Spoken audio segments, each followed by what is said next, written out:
from the land of the five rivers.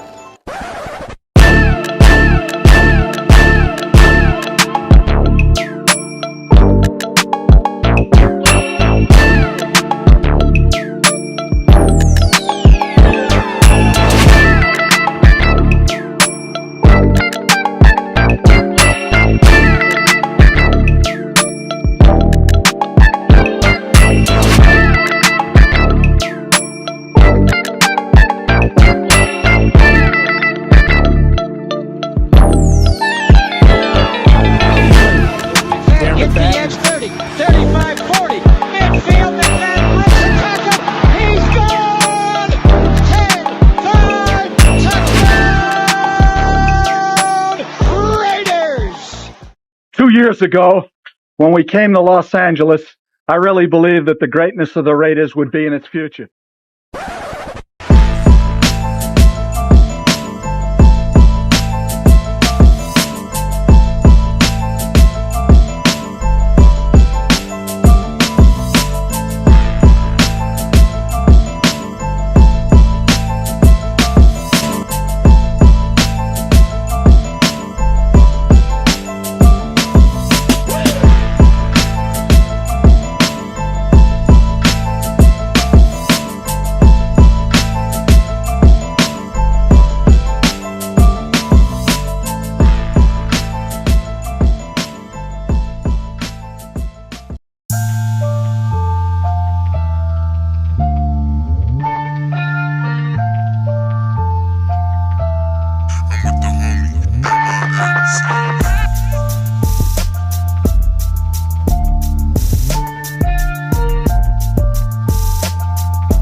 We back. Y'all already know what time it is. Oh, you didn't know? 50-50. Welcome to the 50-50 Show with PharoahNFL and the Severe Raider, the realest show for Raider Nation. The perpetuation of the greatness of the Raiders to take a professional football team and give it a distinct characteristic that's different from all others. Make sure to clock in, like, comment, subscribe, and hit that notification bell. Raiders! Man, y'all already know what time it is, man. It's the 50-50 Show. Make sure to clock in, hit that like button, hit that subscribe button, hit that notification bell.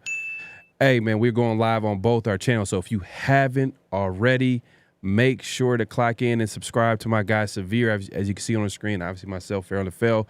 But yeah, man, we got a lot to talk about, man. The draft is finally complete.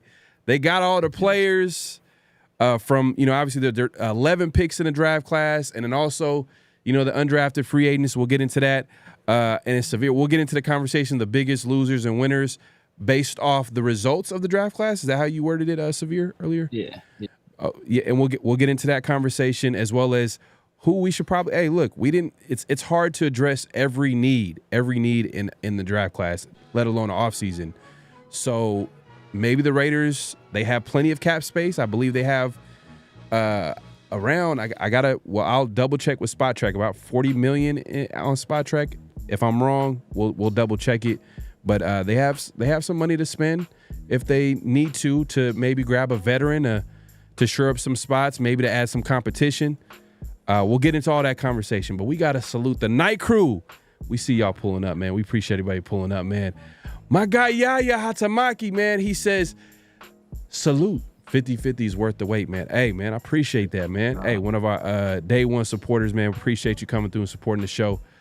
Eric Raider Haters Hunters says, salute nation. I would like to hear what you think about the draft. Yeah, for sure.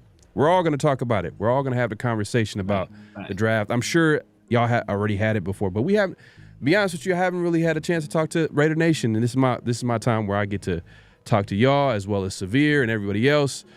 So we'll have that conversation today, and you know, cause you know, hey, the media is loving the Raiders draft.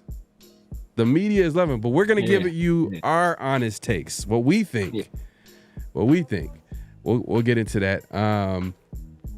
Man, chill Ray in the building, man. My guy, man, appreciate you coming through. Huey P coming through, man. Yeah, Space Beast, man. One of the hardest workers out here in YouTube, man. Severe putting in overtime, man. My guy, man. Putting in work. Rick Rock, man. In the building, salute to Pharaoh Raider, and to my boy Severe Raider. There you go, man. And the one and only, man, one of our big supporters. My guy Raiders Smoke with the super chat. He says, Spy Tech Carol, we trust. Like and subscribe. 50-50. First time in a long time I wasn't scratching my head and think to myself, what the F did we do? Yeah, especially I would say maybe in the early rounds, but we'll get into it. We'll go draft by draft as far as how we feel about it. You know, at the end of the day, like, it's too early to tell, you know, if a draft class is good or not. But we're just giving our early takes, you know, like how we feel about it, like right now. But I would say you really can't rate a draft class, what, like 3 years? 3 years. 3 years. I think that's like a good time to really look at a draft class and see what's good. But yeah, man, we appreciate everybody coming through. Somebody just straight buns, unless they just like oh, like right off the bat, yeah. Like if it's been 2 years and they still ain't done nothing, then you kind of like, you know. Yeah. Context matters. Context matters. So if a guy gets taken in the first round, you kind of want to see a little bit more immediate, you know, production or impact, especially if you get taken in the top 10. So, for example, recent history, you know, sorry to say, but it's the truth. Tyree Wilson, you know, It was a rough start for him, especially, you know, we can get into the Tyree Wilson. I don't want to say too long on it, but I don't think the plan for him was to play right away, which is crazy to say when you get picked number 7th, because who was the veteran that was in front of him? It was Chandler Jones. And then Chandler Jones decided to, you know, go off the reservation. Just go off the reservation, just go for, you know, a long walk, but then come back. You know what I mean? He had to do what he had to do. And then it kind of forced Tyree Wilson into the spotlight. And we could tell that he wasn't 100% back as well as 100% ready to play. And, you know, first impressions sometimes, man, that it'd be deadly. And it kind of from that point on, like, we all had doubts about Tyree Wilson. We still do. I mean, we heard like rumors about him, like, being traded during the draft. Block. We heard a lot of people on the trade block, but none of them get traded. I don't know if that's a good thing or bad thing, but we'll roll with it. Man, we see everybody pulling up, man. We appreciate everybody coming through. Let's not waste any time, man. Severe, man. I didn't get a chance to talk to you after draft. We were like hitting each other up and like reacting to certain picks and laughing and just like, what the hell they doing? But also we be like, oh man, I like this pick. So, but now that, you know, some time has gone by, you had some time to really think about, like, you know, the Raiders, you know, pretty much picking 11 players in the draft as well as picking, you know, some undrafted free agents. How did you think Spytek did his first time as a GM picking Raider players? You can see where the inexperience was, but you can also see where, you know what, there was a plan in place. Like, some of the inexperience was like, you know, obviously we went Genty in the first round. And after the first round, you know, one of the things he kind of talked about was how, you know what, like, I think somebody asked him a question about, did you think about like essentially like a running back in the second round? This is a deep running back class, and this is one of those situations where he talked about, hey, you know what? You don't know if the guy is going to be there. Or you don't know, like you can't predict if the guy's going to be there. So sometimes you just gotta take the player and kind of live with that pick. And I think that's a little bit of a guy that's being risk averse, right? Because I remember in the past, and I brought this example up before, but in the past, like Reggie McKenzie talked about, he almost took Derek Carr in the first round, the year 2014, the year we got Khalil Mack and Derek Carr. He almost took Derek Carr, the first round pick, but he elected to take Khalil Mack. And I was like, you know what? I'm going to take Khalil Mack, and I'm going to see how the board falls, and hopefully I can still get Derek in the second round. And it worked out for him. So he was able to take that gamble, and that gamble worked out for him. And when you take those calculated risks and they pay off, that's how you turn like a good draft into like a franchise altering, like amazing, great draft, right? And out of that pick, we know we got basically two cornerstone players. We got a guy that was going to be a franchise defensive player for us. And then we got a guy who we thought was going to be our franchise quarterback. And we got them, round 1 and round 2. And I think that if had Spytek taken that approach this year, we could have got potentially a different franchise, changing player in the first round. And I think a guy that can still be a franchise running back, Travion Henderson, was available when we picked at 37. So, but he elected to go best player available. And fortunately for us, best player available also fit a need. So, like when that happened, you can't be too mad at that pick. It was like second round pick. When it happened, I was like, yo, man, like I was about ready to. I'll keep it real with you. I was disgusted. I'm like, Yeah. And the reason why is it's not that Jack Besh was. I think that's how you pronounce his last name, Jack Besh or Jack. It's not that he was a bad player. I just felt like we had a similar skill set at that position already. Whether you compare him to like a Jacoby Myers or you compare him to a Brock Bowers, because he did play some tight end in college, and a guy that we kind of both respect as far as how he evaluates the receiver position. Steve Smith was literally saying like he's a tight end. He just kept saying like, and he's like, this guy, he doesn't have the quickness and we'll see, because I think the Raiders have like a plan for him to play everywhere, inside, maybe like a big slide, or maybe on the outside, they're going to try him out there because we do have a need there. Maybe we sign a vet or whatever and we kind of move along. But like, I just felt like, why are we getting more of the same? Why don't we want to get something that complements what we have? But like, hey, the whole draft is not one. It's not just one round. It's not one day. It's not one pick. So as it goes on, we kind of seen, if you look at it from a full view of all the draft picks, then you can like, oh, okay, this makes sense. All right. Exactly. Because as a player, Jack Besh seems like he could be a good player. And I actually I don't know if you heard him, he seems like a high character guy. Automatically, you could see this guy being a leader in the locker room. Oh, like, definitely. He just has that presence about him. So you just like, you factor that into that, especially a Carroll and a Spytek who are trying to make an impact on the team in the locker room. You want those types of players. So automatically, it just made sense. And I think there was a theme to that too as well, like high character guys, which, when new coaches and GMs come in, they want to make sure that like everything's done right. They don't want anything to go wrong. And in order to have that, you got to have guys that have the right mindset. And there's a certain mindset. Like one of the things that Spytek said that he likes, that he really values, and is humble superstars. Not to say that everybody's a superstar, but more so like, yeah, you're talented and you're great, but also you have like the awareness, of the players around in the locker room. Like you'll be able to do the little things to become great. And I think guys like Besh fits that. Guys like Genty kind of fits that. Now I'll say this. I'm gonna say this right now. Me and Severe been going back and forth about, Genty and if he's worth the pick and is he generational? How fast is he? And I've been watching a lot of Genty.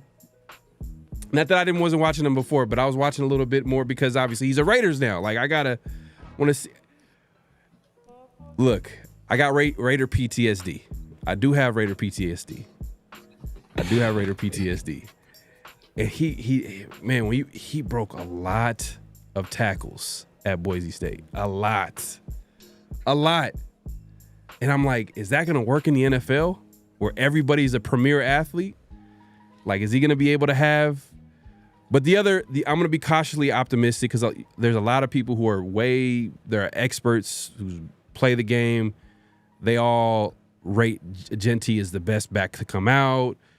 Like, they haven't seen a guy with this type of contact balance, like probably the best contact balance they've seen in a running back. So I'm going to be cautiously optimistic, but I'm also a little nervous, like, and his speed, I did say it was 4.5, but that's at best though. Now like I'm at best he's 4.5. At best he's a 4.5 guy, but that's neither here or there. I'm still excited about what Genty brings to the table, especially with Chip Kelly.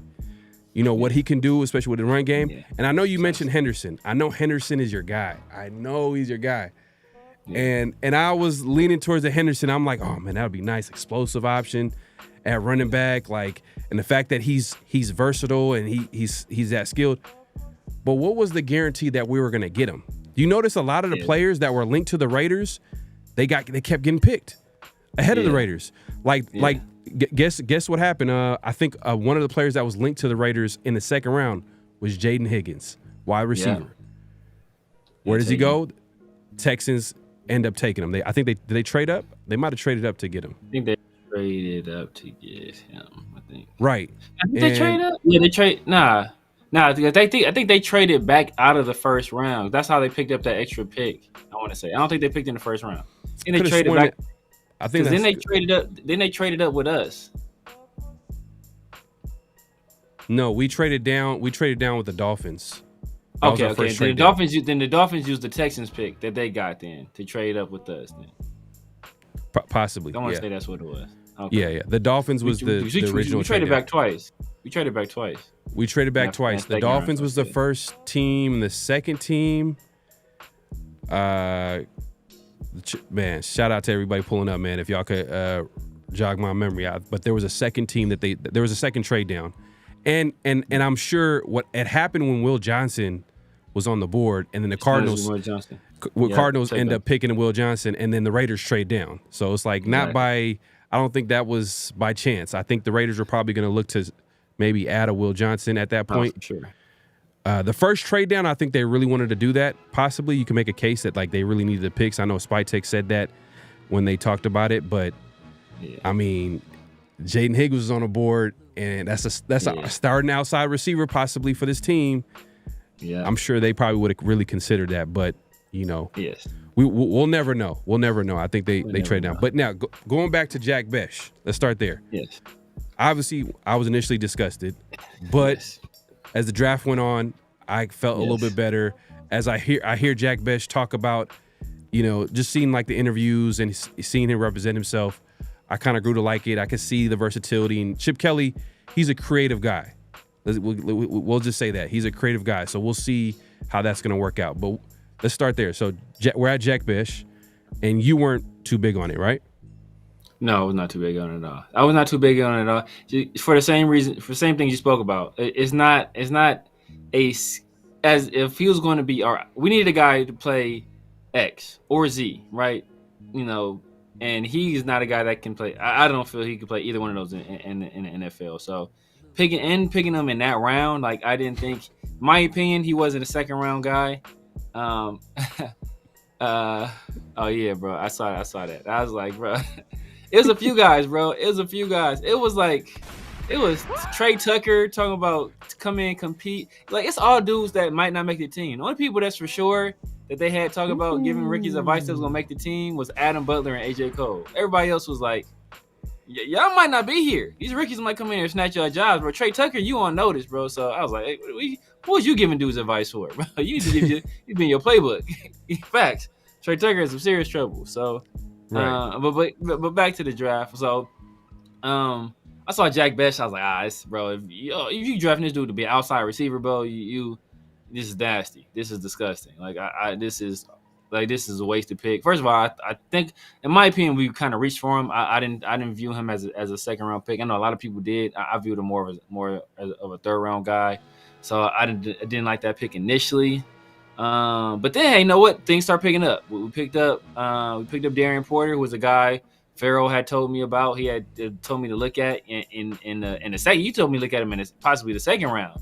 You know, we got him in the. Yeah, I'm a Trace guy. I'm not gonna lie. Maybe it's because of being a Raider fan and growing up with just Al Davis always getting the fastest guy. But I understand over time, obviously, value matters. And I thought Raiders got him in a great spot because a lot of the traits that he has are pretty rare. And I just like the fit with Pete Carroll because Pete Carroll is one of the best secondary coaches out there. He was a former secondary coach before he was a head coach and a defensive coordinator. He was he's good with the secondary. And you've seen it with the Legion of Boom in Seattle. So you give him a ball of clay like a Darian Porter, I like that, but go on. Darian Porter, corner. Yeah, Darian Porter. So hey, that's when things start picking up. I was like, okay. I saw that pick. I was like, you know what? I think there was a few guys on the board I still liked better than him, but I liked him. Right after you was like, you know what? Put this dude on your radar. And I watched him. I was like, okay, this dude, hey, he's a long corner with some speed. Hey, good ball skills. So I'm like, okay, I can rock with this dude. I was cool with that. And then third round, we picked up Caleb Rogers, who was a guy that I wasn't unfamiliar with, but I looked into him. This guy that was looking like they're gonna slide him inside the guard. I looked at some stuff. People talking about, hey, he's one of the meanest people in this entire draft class. Like one of the toughest guards. Who's a physical. He goes out there. He plays like a Raider. He say like him and JPJ are gonna get along just fine. They're gonna be great. Then a guy I really liked in Charles Grant. I still think we kind of took him a little early, but he's a prospect who I really thought, this dude has all the tools that was your guy. Develop. Yeah, has all the tools to develop into a premier tackle, like 35-inch arms. And he's like 6'5", 3-something, wrestling background, so he understands leverage and body control and body positioning and how to maneuver. And everybody says he worked hard. He worked himself up from like 220-something to 3-something, then turned himself into a all-conference player, then turned himself into an All-American. And it was at a smarter school, but I think that that kind of work ethic and with his traits, I think that can translate. And then the player that kind of made the rest of the draft for me, right, was another one of the Pharaoh's guys he told me about early, Dante Thornton. I think the Dante Thornton pick, that was like, it's between him and Darian and Charles Grant is my favorite picks in his draft, but I always lean toward him just because that pick makes the Genty pick better. And it makes the Jack Bech pick so much better. When I saw we picked him, I'm like, cool. I'm good with Jack Bech because Jack Bech is a big slot receiver, or like a wide move tight end type of dude where you can like put him at tight end, put him in the slot. You route dudes up, be physical with him. But Dante Thornton, we know what he is, right? He's gonna be a Z. He's gonna be him and Jack Bech gonna be on the same side most of the time. He's the dude that's gonna take the top off the defense, or him and Brock. He's a dude that's going to take the top off the defense. Safety's got to play deep. So that's that's more room for Genty to run. That's more room for guys like for Jack Bech and Brock Bowers and Michael Mayer and Jacoby Myers to operate underneath because that safety, they got to account for Dante Thornton. So I just think having him, that just made everything else, that just tied everything up close. So that's why I was like, you know what? Spytex, you can see it playing it was in motion. Yeah, the Dante Thornton kind of made me feel better about the Jack Bech pick. I'm like, oh, okay, whew. Now we got someone that needs some development. I'm not gonna act like he's ready to go right now. I think right now, maybe at best he could be like a deep threat. You could give him some snaps. Have him run the post, go route. Keep it simple with him because he has easy speed, and one of 3 players ever to be 6'4" and run a 4.3. And that's Calvin Johnson, Hall of Famer. DK Metcalf, one of the best receivers in the game. Yep. Just signed a huge contract with the Pittsburgh Steelers. was out there in Seattle, who Pete Carroll is familiar with. And now, a Thornton guy. Now, I'm not saying that he's going to be that. In my eyes, like, worst case scenario, you could develop into a role player, a deep threat. Best case scenario, obviously he has the skill set to develop into more. You know what I mean? When you see the 4.3, the 1.51 split, the long arms, you know what I mean, and all that. His vert is okay. It's okay. But if you think about it, he's 6'5". You know what I mean? Exactly. Like he's 6'4", 6'5". So it's like, all right, you know what I mean? Like 33-inch vert, all right, it ain't he's spectacular. He's not a 50-50 player. He's a catch and run dude, right? He's a deep threat. That's the role. Exactly. Right. So yeah, for sure that made the Jack Bech pick a little bit better. I'm like, okay, now Jack Bech is more of the Swiss Army knife. Where do you put him? A lot of versatility. Even with Brock Bowers. Brock Bowers is a tight end. You could put him in the slot.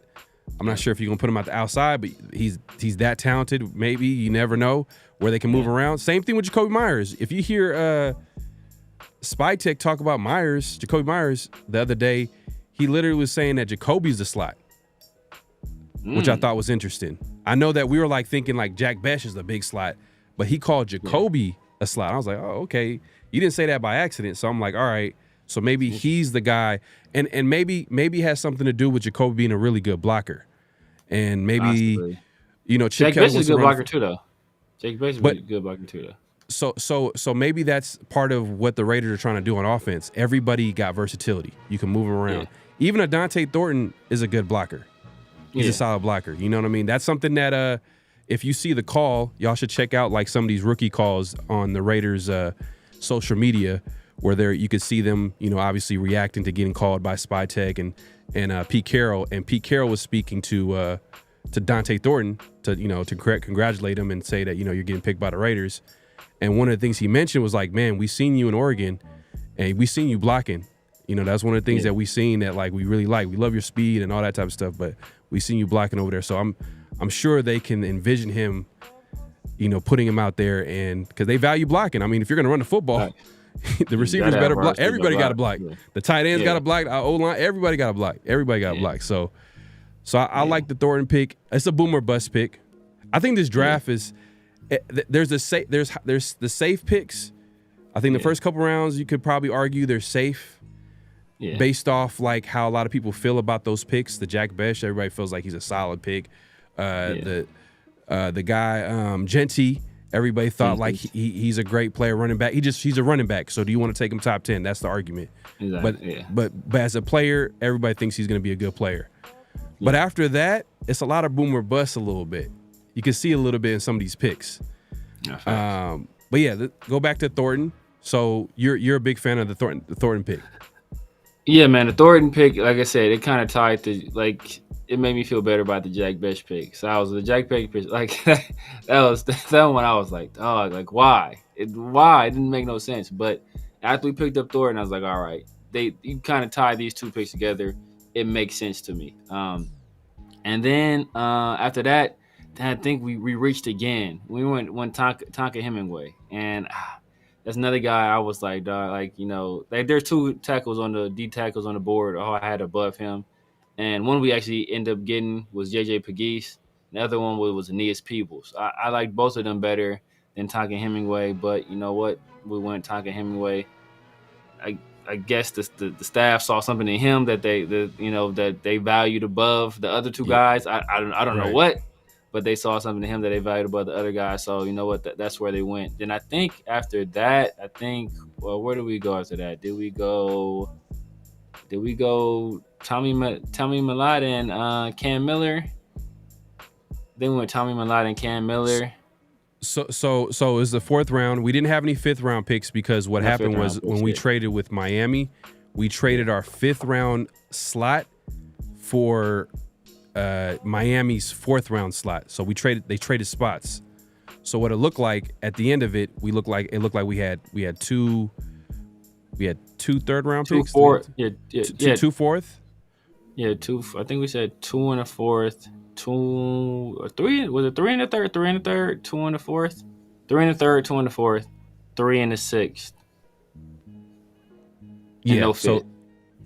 and no fifth. So maybe you could see from the Raiders' perspective, maybe they felt like it might have been a reach on Thornton, for example, because the way we looked at it was like Thornton, he didn't have a lot of production, has a lot of high end traits, but like you take a flag, 5th round pick, fifth, 6th round pick, you know what I mean? That's a word. But they took him in the 4th, maybe because they knew they didn't have a 5th, and they knew that he probably was not going to last that long. And if you notice, after the Raiders picked him, teams start like the Jets. They drafted Arian Smith from Georgia, another kind of like high end traits guy, deep threat, but didn't have a whole lot of production. You know what I'm saying? Yeah. So a lot of the explosive guys were coming off the board, like the Jalen Lanes. I don't know if he went in the 4th. He might have went in like the 5th or 4th, but Jalen Lane is an explosive guy, but not to the Jalen Noel too. Jalen Noel went to the Texans too. I didn't like that Jalen Royals went to the Chiefs. I am not gonna lie. I like Jalen Royals too. Jalen Royals is a dog. Yeah, I said this. I said this the other day. I was like, man, I really don't like when any of the AFC West teams get players. I'd be like, come on, man, like, man, especially in the draft, like. I like what the Broncos did when they got Jahdae Barron. That add to that secondary that already has talent. That's crazy.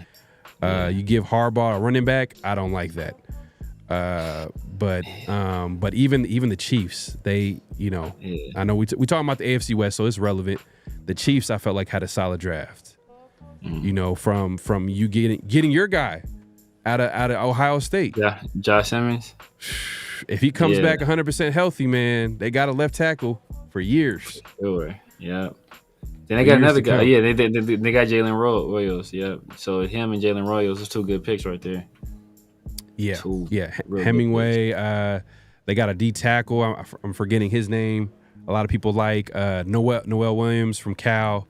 Noel Williams, the corner. Yeah. Like, force a lot of turnovers. Kind of fits what they want at corner, like long, you know what I mean, physical type corner. Yeah. And yeah, man, and a running back that I was like looking at, I was like, man, I would love to add him. And he was there in the 7th and the 6th.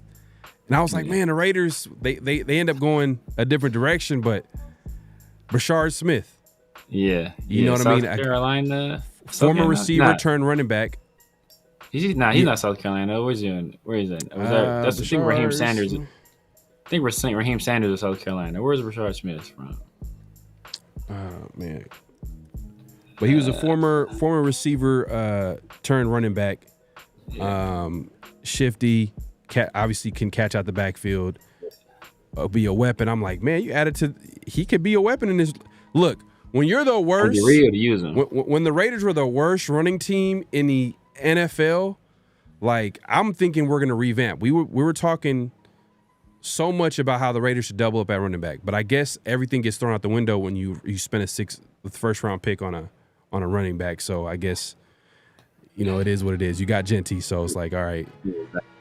Yeah. We thought we kept talking about them doubling up at running back, and they doubled up at offensive line. They doubled up at wide receiver. But technically they tripled up at wide receiver, depending on what they do with touchdown Tommy.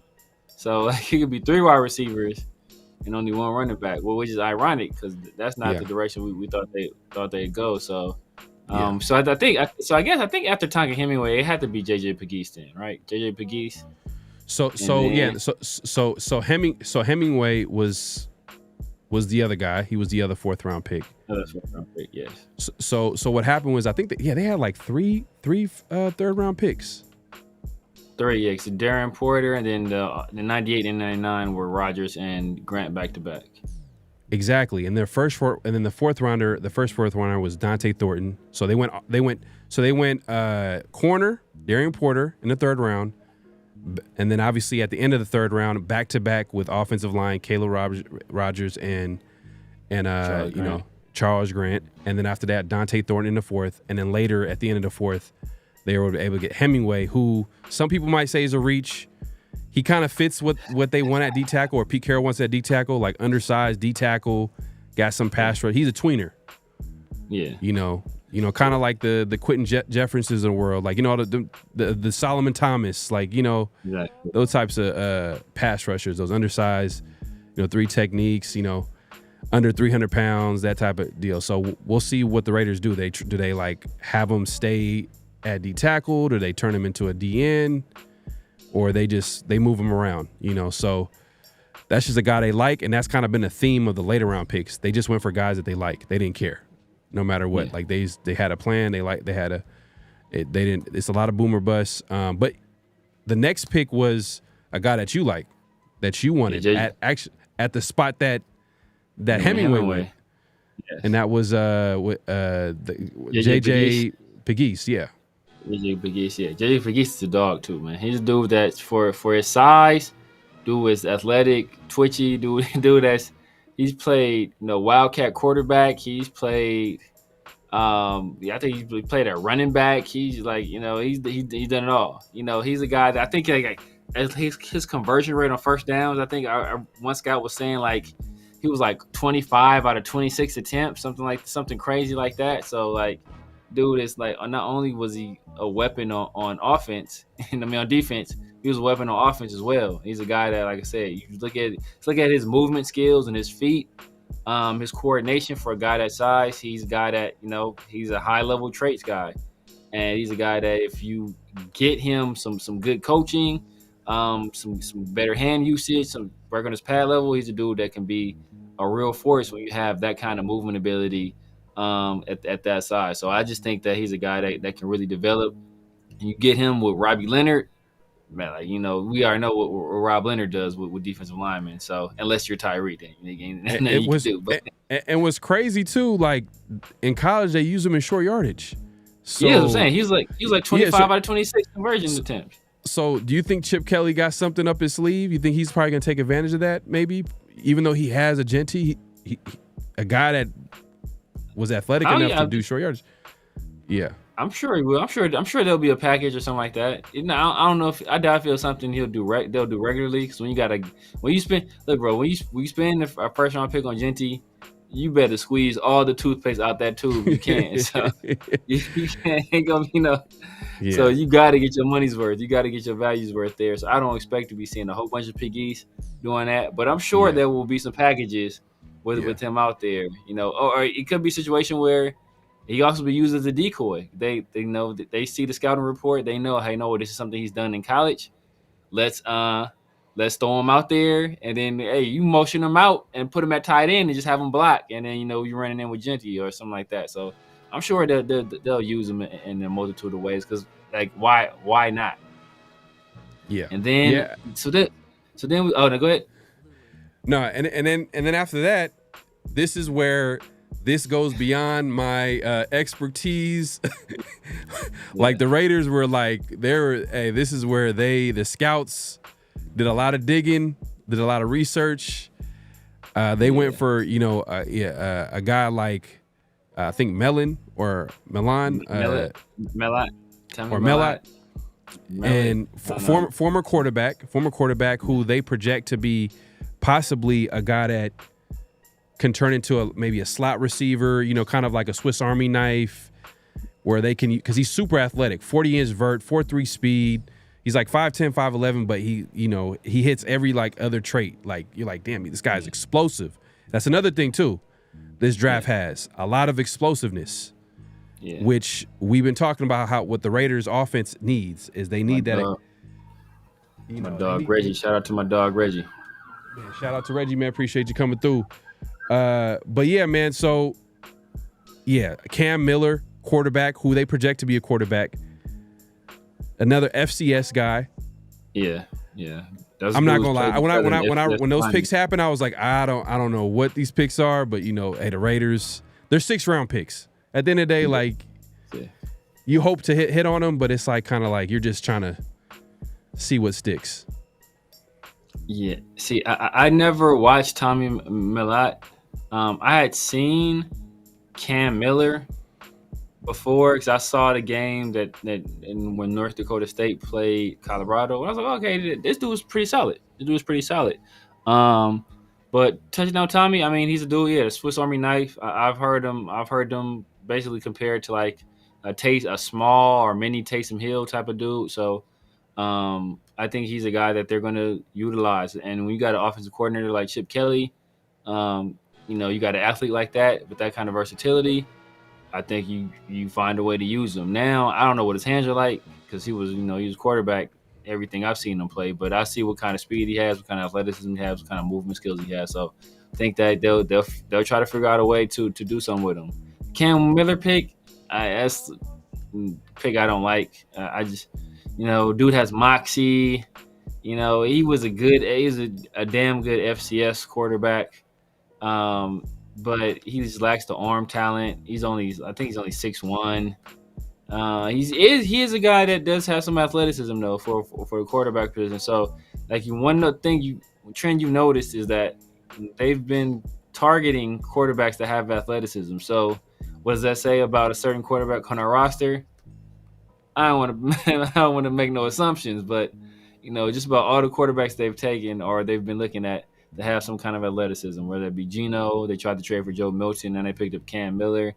And that's not even mentioning, Haj Malik Williams, who they signed as a UDFA. Like, all those dudes have the ability to run the ball. So, there's a certain quarterback on the roster that lacks that ability. Make of that what you will. But Cam is not a guy I was really high on. Like I said, he's a guy that, he'll compete. He's a competitor. I think he's high intangible guy, but he just lacks the physical traits to in my opinion, to ever develop into a starting NFL caliber quarterback. Even a backup. I don't even know if he'll ever develop into a backup. So wasn't a real huge fan of that pick. Yeah, but like I said, when we're talking about 6th-round picks, 7th-round picks, at that point, like, I do want to see value, but they wanted to go a different direction. They went into this draft saying that they want to get a young developmental QB. They just want to get a young guy in there, and it's not to say that like Cam Miller's is going to stop the Raiders from drafting a QB next year. No, they just want someone in the building they can develop and then go from there. But I was thinking maybe they can grab a Bashar Smith. I was thinking that maybe they can. Damon Martinez was there in the 7th. A guy that we like. I thought he was going to go a little bit earlier than that. Yeah. Maybe there's some injuries. I don't know. A lot of people did. A lot of people dropped. But like I said, when it came down to those later round picks, they kind of had their guys in mind that they wanted to get, no matter if it was a running back in there. I think they felt like probably Genty was enough. You get a guy like at number 6, you're expecting him to be that guy. Another thing too, to go back to what we were talking about boom and bust, like a lot of these guys got a lot of traits. That's a common theme. A lot of have like good traits. And I sent it to you on Twitter, and there's a chart where it showed like all of the NFL teams, and I guess based off their picks, what was it like, whether their picks lean towards production or traits, and 2 teams stood out: the Seahawks and the Raiders.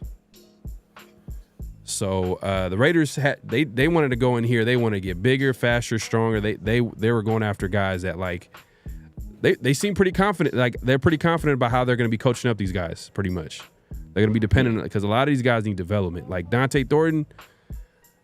Look, I want him to work out, but I know he needs to get better for him to be effective. Like he even said so. Like I think in his presser when he's talking to the media, he said like he needs to work on his intermediate part of the game. Like he understands like that's going to be a big part of him setting them, hey, you're in the NFL. Like you can't, being a one-trick pony is cool and all, but if you want to get better, you definitely want to add some more to his game. But for right now, man, I think he's exactly what we need in that wide receiver room. Like we don't have that, and he gives us that. Does that put Trey Tucker on notice? I would. I know a lot of people in the chat saying it, but like, I wouldn't mind keeping Trey Tucker. I want to see what Chip Kelly would do with a Trey Tucker. How would he use a Trey Tucker? Like, Yeah, that could be a saving grace. Because we don't have a lot of speed. We don't have a lot of speed, and just look at our wide receiver room as is right now. Jacoby Myers. We just drafted Dante Thornton. He's not ready to be starting. Jack Besh might be getting some snaps. He seemed like he could be ready to contribute a little bit earlier. You know, we'll see how that's going to look. And see, the fact that I'm talking about these young players, Jack Besh, and then you got throwing Trey Tucker, and then after that, everybody else is replaceable. Yeah. Like, you could make an argument that everybody else right now on the current Raiders roster before the draft, outside of Trey Tucker and, like, you know, Jacoby Myers, who played meaningful snaps, they're not gonna. You can't really guarantee that they're gonna make the roster. But no, you can't. And I know people in there like, oh, Trey Tucker's days of numbers, but I'm like, hey, like, he might be a solid 4th or 5th receiver, is what I'm trying to say. Yeah. You know, So I think Trey Tucker is replaceable too. That's the thing. I think Trey Tucker might be replaceable too. I think Trey by Tucker who though? By who? As of right now, by who? I mean, it depends on what direction they want to go. If they want another speed guy, then it'll be that. If they want another speed guy, it's going to be hard. But if they just want a slot receiver, I think Kyle Phillips is a better slot receiver than Trey Tucker. Well, let's segue. Let's segue into. And we didn't talk about the last pick. We talked about the 2 back-to-back FCS picks, Cam Miller, and I'm forgetting my guy's name, but Tommy Mellott. And then the last pick in the draft, who I was hoping like the Raiders were going to grab, you know, Martinez or Brashard Smith. The Chiefs traded up, got Brashard Smith. I know they're gonna do something crazy with that, like, because, you know, Andy Reid always got some up his sleeve. And then obviously the Seahawks end up drafting Damon Martinez, and the Raiders in the 7th, Cody Lindenberg, which a lot of people like at that spot. They felt like that was a great value pick as far as linebacker, which we were all kind of like expecting for them to draft a linebacker, but they didn't. At some point. Which is wild. So Amari Burney better be the guy. Eichenberg, you know what I mean? All the Bergs. We got all the Bergs. Yeah, Eichenberg, Lindenberg. Hey, you know, it'd be crazy if like they end up being like great linebackers or good linebackers for us. That I could see Berg and Berg. I could see Berg Associates. Berg and Berg Associates. Man, that remind me of the law firm, Howard. Yeah, Morrison and Thomas Howard, man. R.I.P. Thomas Howard, man. But R.I.P. for sure. Yeah, go ahead. Man, but the Lindenberg pick I like. I like Lindenberg as a player. I think he's a guy. I think he can push. He can push for some playing time, like immediately. You know, he might push some guys off the roster. He could push. I could see him pushing Eichenberg off the roster. I could see him possibly pushing like a guy like Devin White off the roster. So I wouldn't be surprised if this guy makes the team. He's a smart player. I think he's athletic enough to survive in the league. He's not a guy that's going to be like a coverage linebacker by any means, but I think he's a smart, instinctive dude, and I think that he's a guy. I think he's a sleeper. He's a sleeper. SMU. Shout out to Ray Loso, man. Oh, okay, yeah, for sure, yes. I knew it was something like that. Yeah. I said South Carolina. South Carolina was the other Raheem Sanders. Yeah. So let's segue. Let's segue to I think the way we talked about it earlier was the Raiders' best. Was it the best move, or how's it going to affect the roster? How did you word it before?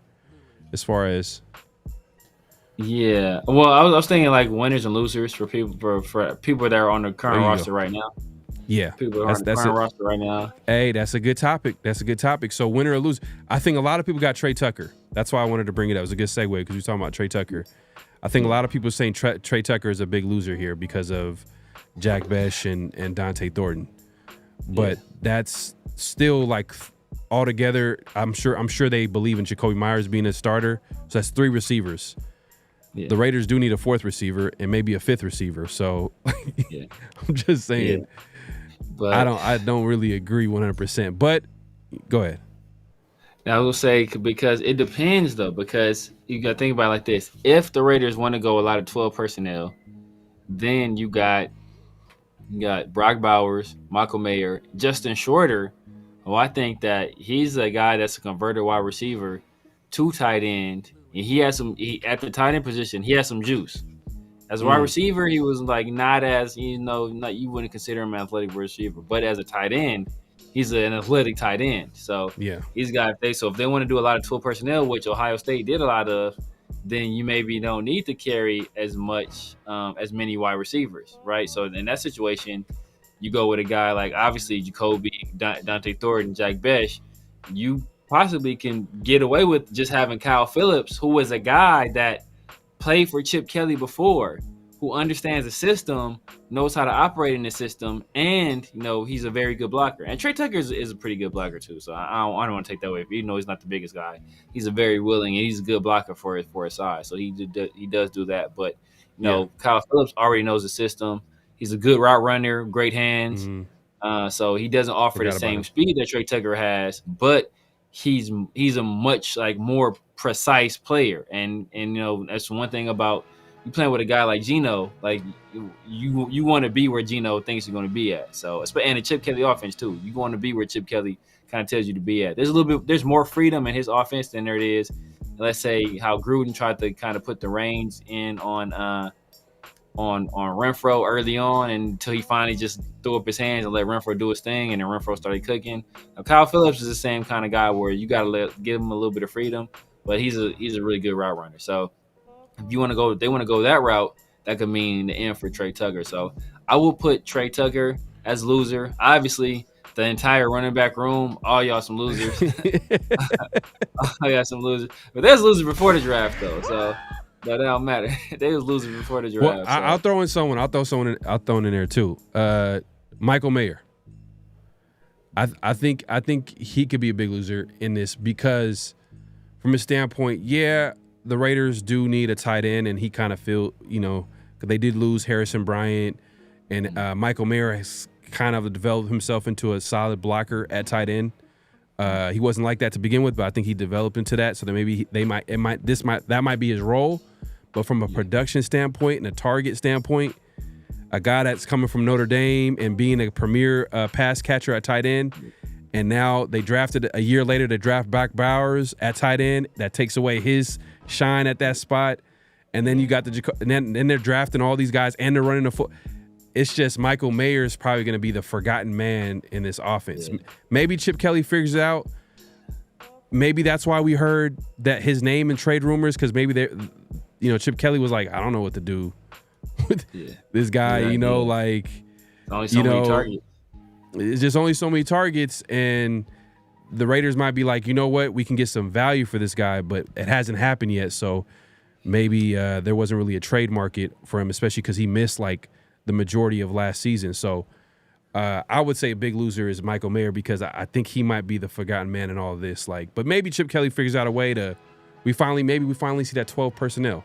But the reason why I say he's a big loser too is everybody's talking about him right now, Jack Besh, who is that big slot, who's a tight end, I think he might take away from the type of targets that a Michael Mayer might have gotten, Yeah. But I'll throw him in there. No, I can definitely see that. I would say another loser, DeCamerion Richardson. DeCamerion Richardson, definitely a loser. He's a dude that he thought, he might be maybe pushing for some playing time. At one point it was only because he's looking at Jack Jones, it's Jack Jones and Eric Stokes and him. He's like, all right, man, I got a chance. And now they done brought in Darian Porter, and then they brought in, I want to say 3 UDFA corners, 3 undrafted free agent corners, 2 from USC and one from Melo Dotson, who was probably my favorite UDFA guy we picked up. So they done brought in a total of 4 corners to compete. So it's bro, they must not got a lot of. Let's look into it. Let's look into it real quick. I'm gonna take a look. I'm gonna pull this up. DeCamerion Richardson. What was his Does he fit the Pete Carroll? Oh, definitely. Measurables. I know he's a bigger corner, but I know he was fast, but does he have the length as well to go line? I'm trying to remember.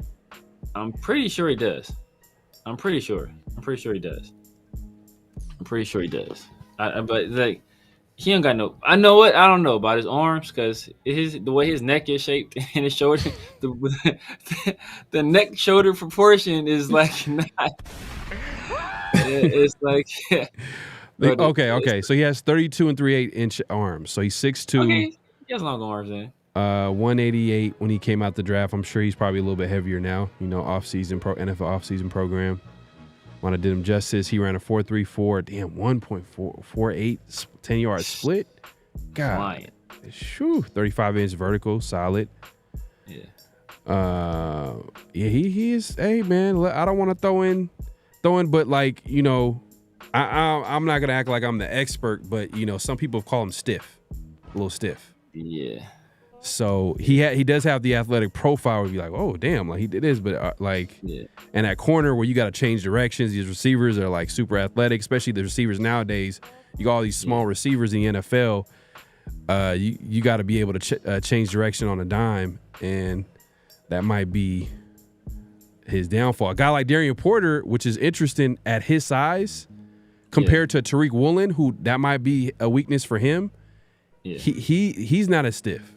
So he has the full athletic profile, the length, the speed, all that type of stuff. The size, like 6'3", 6'3", 6'4" at corner, and he's able to, change directions. So I can't wait to see Darian Porter, man. I want to see how he develops. Do you see him? I know we're going all over the place, but do you see him like being a starter or contributing, like getting some meaningful snaps this year, like at outside corner? I think he can. The thing about Darian Porter is that he only had 1 full year starting at corner, because he made the conversion, I think, at the end of 2022, and then 2023, 2024 he didn't. I don't think he played much, and then this past year was his first year really fully starting at corner, so he can do it. But I don't know, like going from, shout out to my guy Chris. Going from college to the pros, you've only had a limited amount of time playing that position. I think that would be kind of difficult for him. But hey, I wouldn't put it past him. He's a competitor. He's a guy that has athletic profile.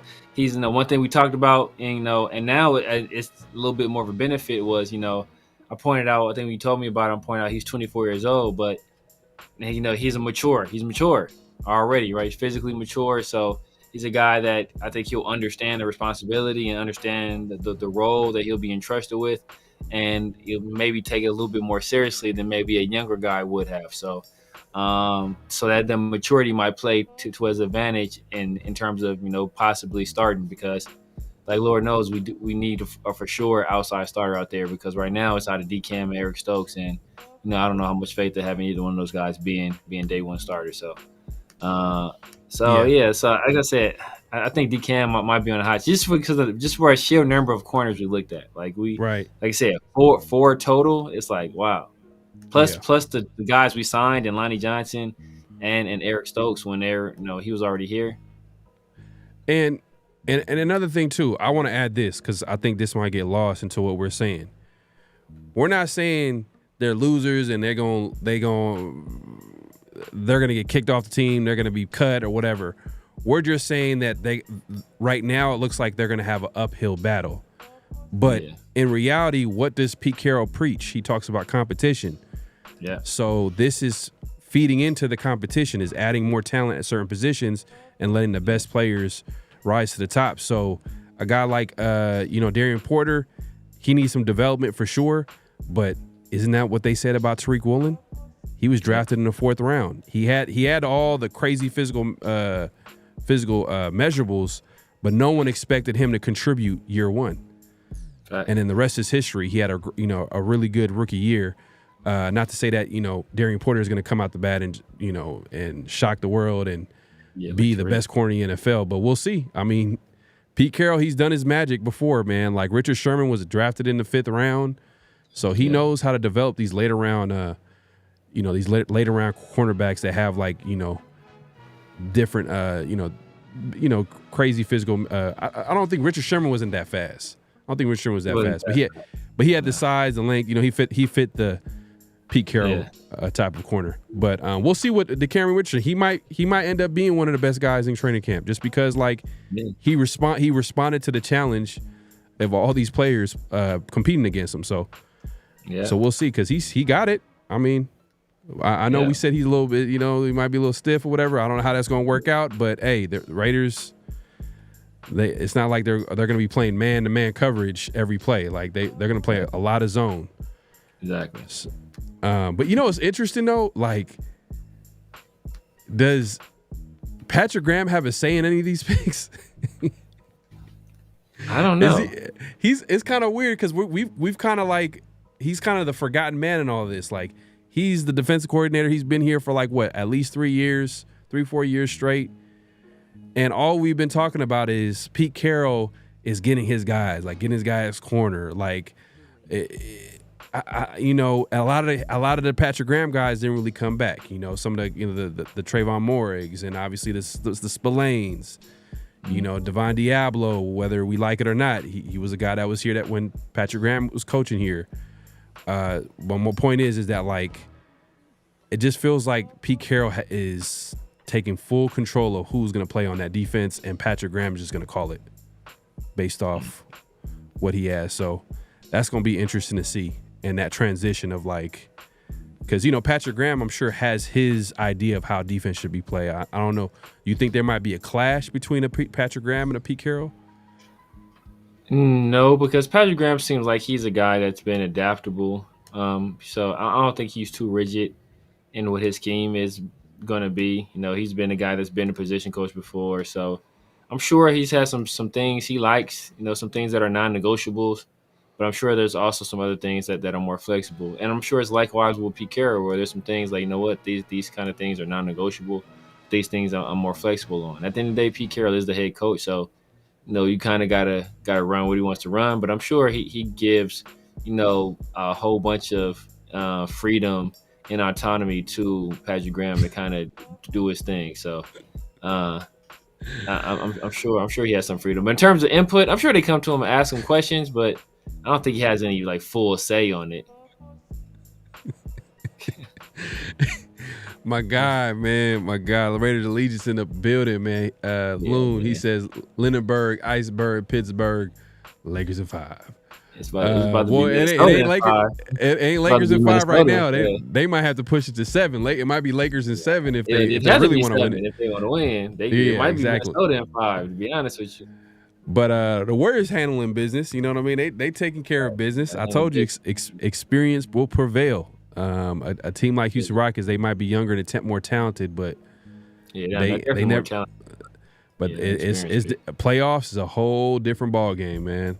The intensity's different. You got to focus. Like, every little thing matters, and I think, especially, you would think that they would win that game the other day, without, you know, my guy from Butler, you know, who was hurt the other day. So, and then obviously they end up winning again yesterday. So it's like, all right, well, you know, it's just a matter of time now. But I don't know how long it's going to last, because you got, once they get to the second round, what are they going to play? The winners of the Clippers and Denver, they'll probably play Minnesota. No, you guys are the what seed? You guys playing the 2 seed right now? Damn, are the Warriors the 8th seed? Damn, that's terrible. Yeah, the Warriors are the 7, I think. The Warriors are the 7. The Memphis was the 8th seed. The OKC took care of them. So, yeah. So okay. You guys will play. You guys will probably play. Oh, y'all got a smooth little easy road, man. Y'all can play the Wolves, bro. Yeah, y'all got a smooth, easy road, bro. The Wolves, man. Hey, the Wolves, man. They got it. Anthony Edwards, man. He's coming out as he's the guy right now. So the Warriors got to take. Y'all got defenders to kind of throw at him. Like, we don't got nobody that can really, like, you know, Dorian Finney-Smith would be the guy, but y'all got like a few different people you can kind of throw at him, whether it be Kuminga or it be Jimmy. You can like. Do they have but they do. Do they have a scoring big?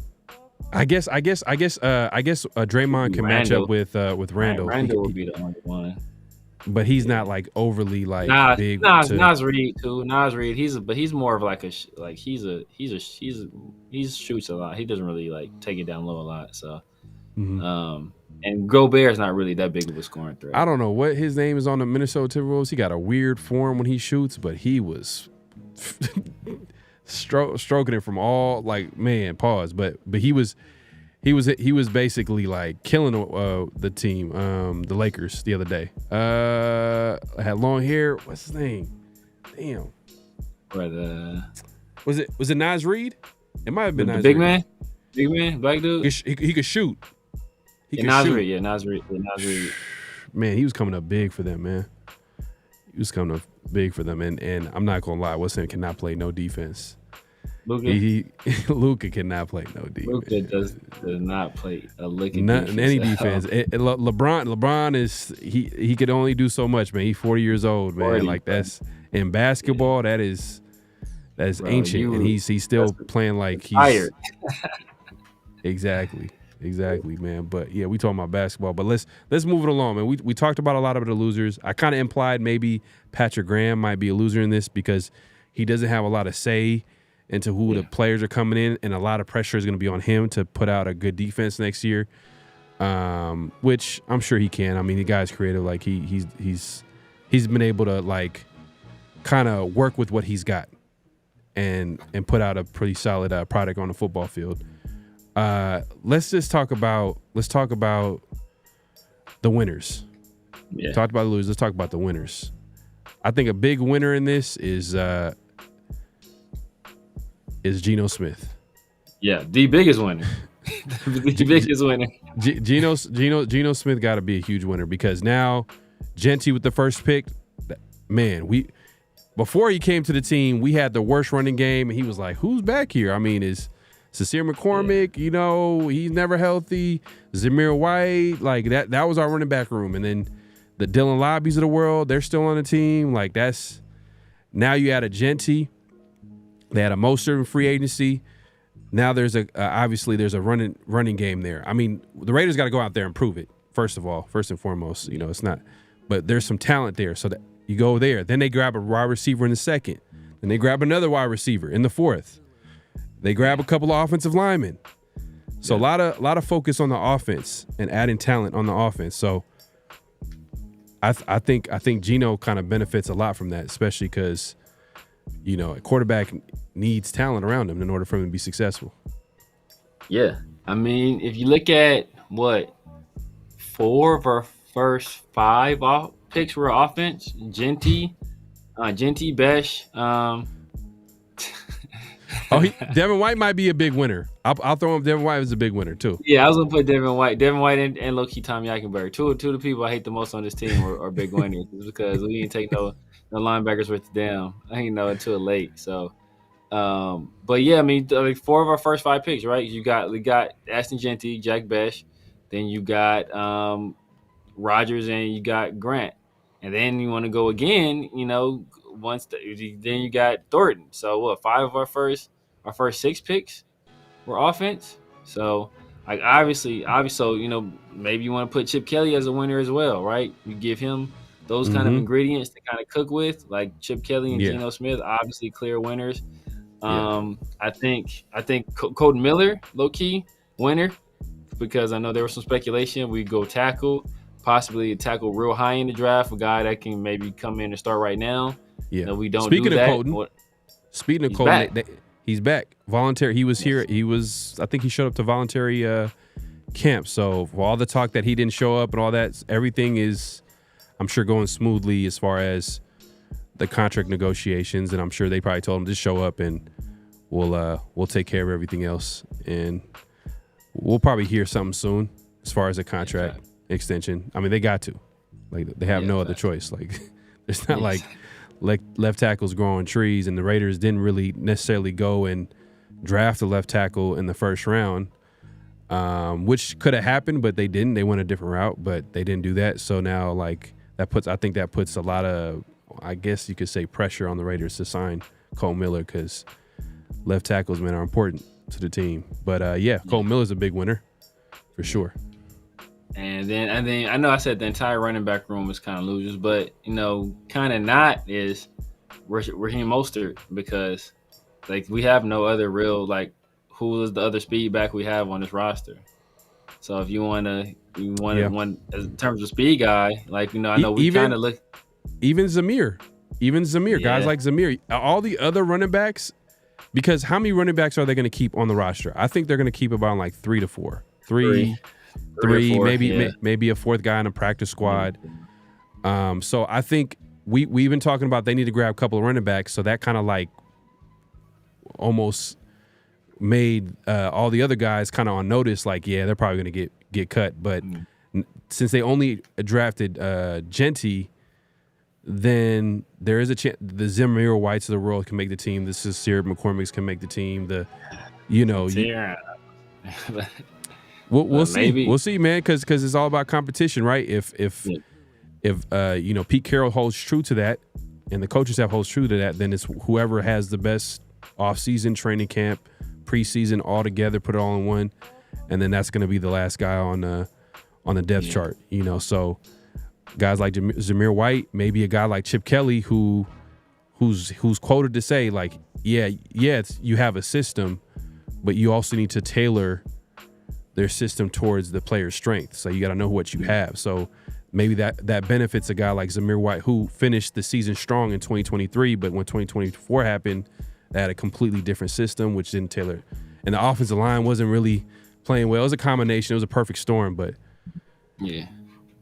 But yeah, you could say Zamir Moore has a chance. I would say another big winner would be.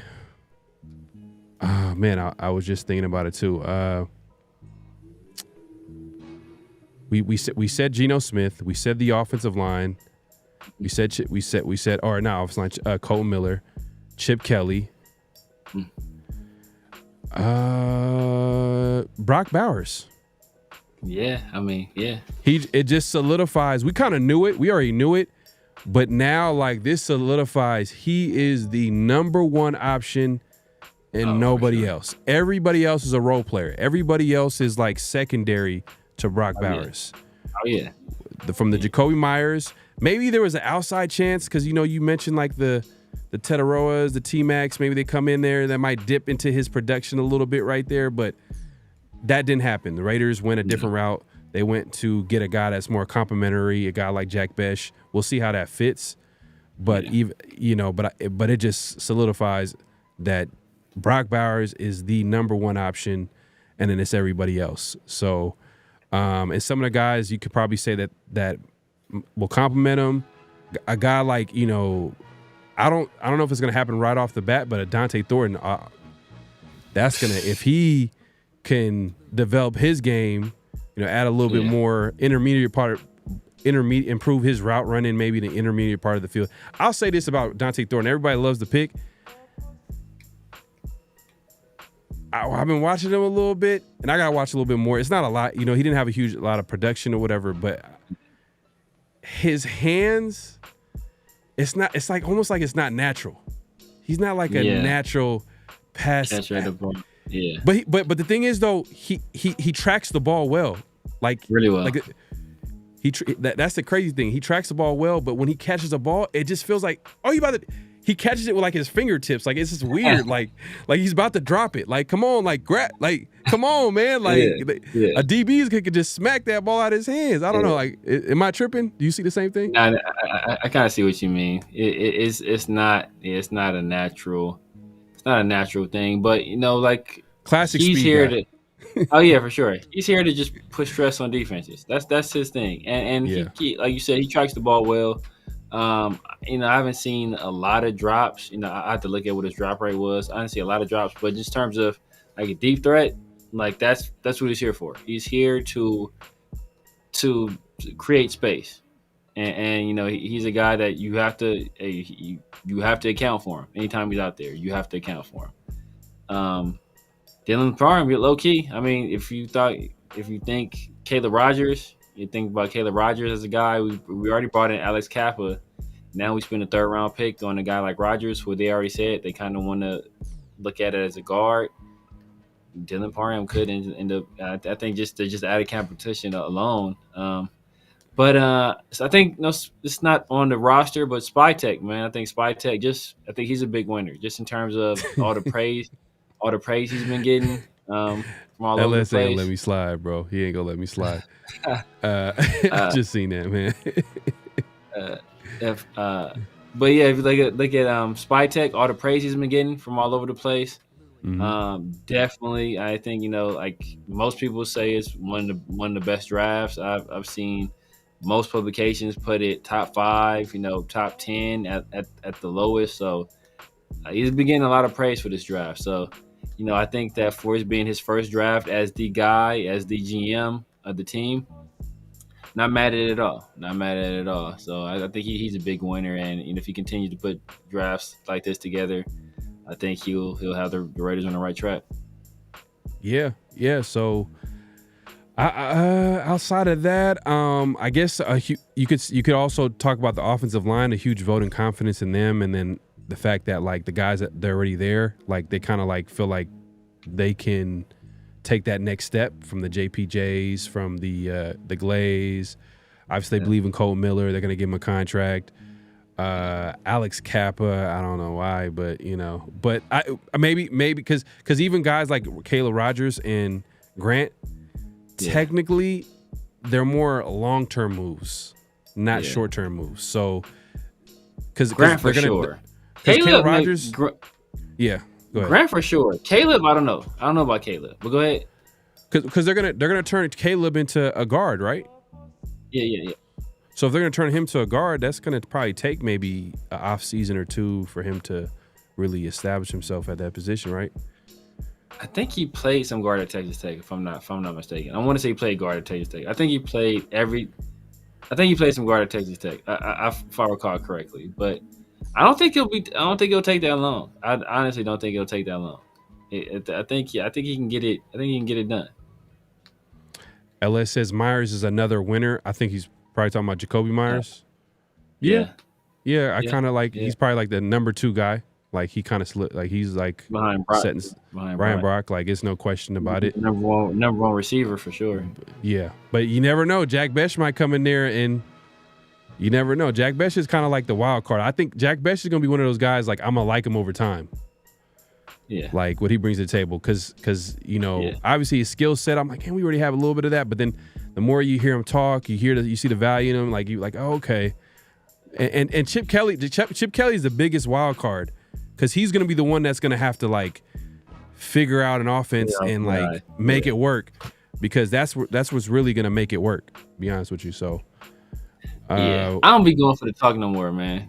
I don't care what dudes be talking about. Ever since C.O. Moore tricked me, I don't care what you say no more, man. C.O. Moore had me thinking he's about to go to the Hall of Fame, bro. I was like, man, this dude about to be. His post, I thought this dude was about to be the best player in history. Like the way he was talking. You said C.O. Moore, man. C.O. Moore, you know what's messed up about C.O. Moore? The last memory I have in him is him doing like the LeBron, like. You know what I mean? 10-minute handshakes. You know what I mean? Yeah, bro. With Khalil Mack until they got a penalty that I'll never forget that. Yeah, after a sack. I want to say it was a sack. It's like at the end of a game too. It almost messed us up because it cost us a game, I want to say. Yeah.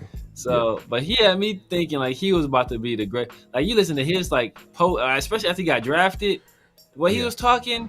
Bro, you would have thought he's about to be the best player you ever seen in your life, bro. Like, I'm about to work. Well, boy was talking like that too. Who's boy we got from the Cowboys? The D tackle that didn't end up working out. Dang. Like he was like 6'4", 6'5". Yeah. I compared Tyree to him too. Oh, yeah, long. David Irving. David Irving, yeah. Yeah, David Irving was talking all that too. He talked a good game too, and it didn't back it up. So I don't care about all this talking, man. You got to show me.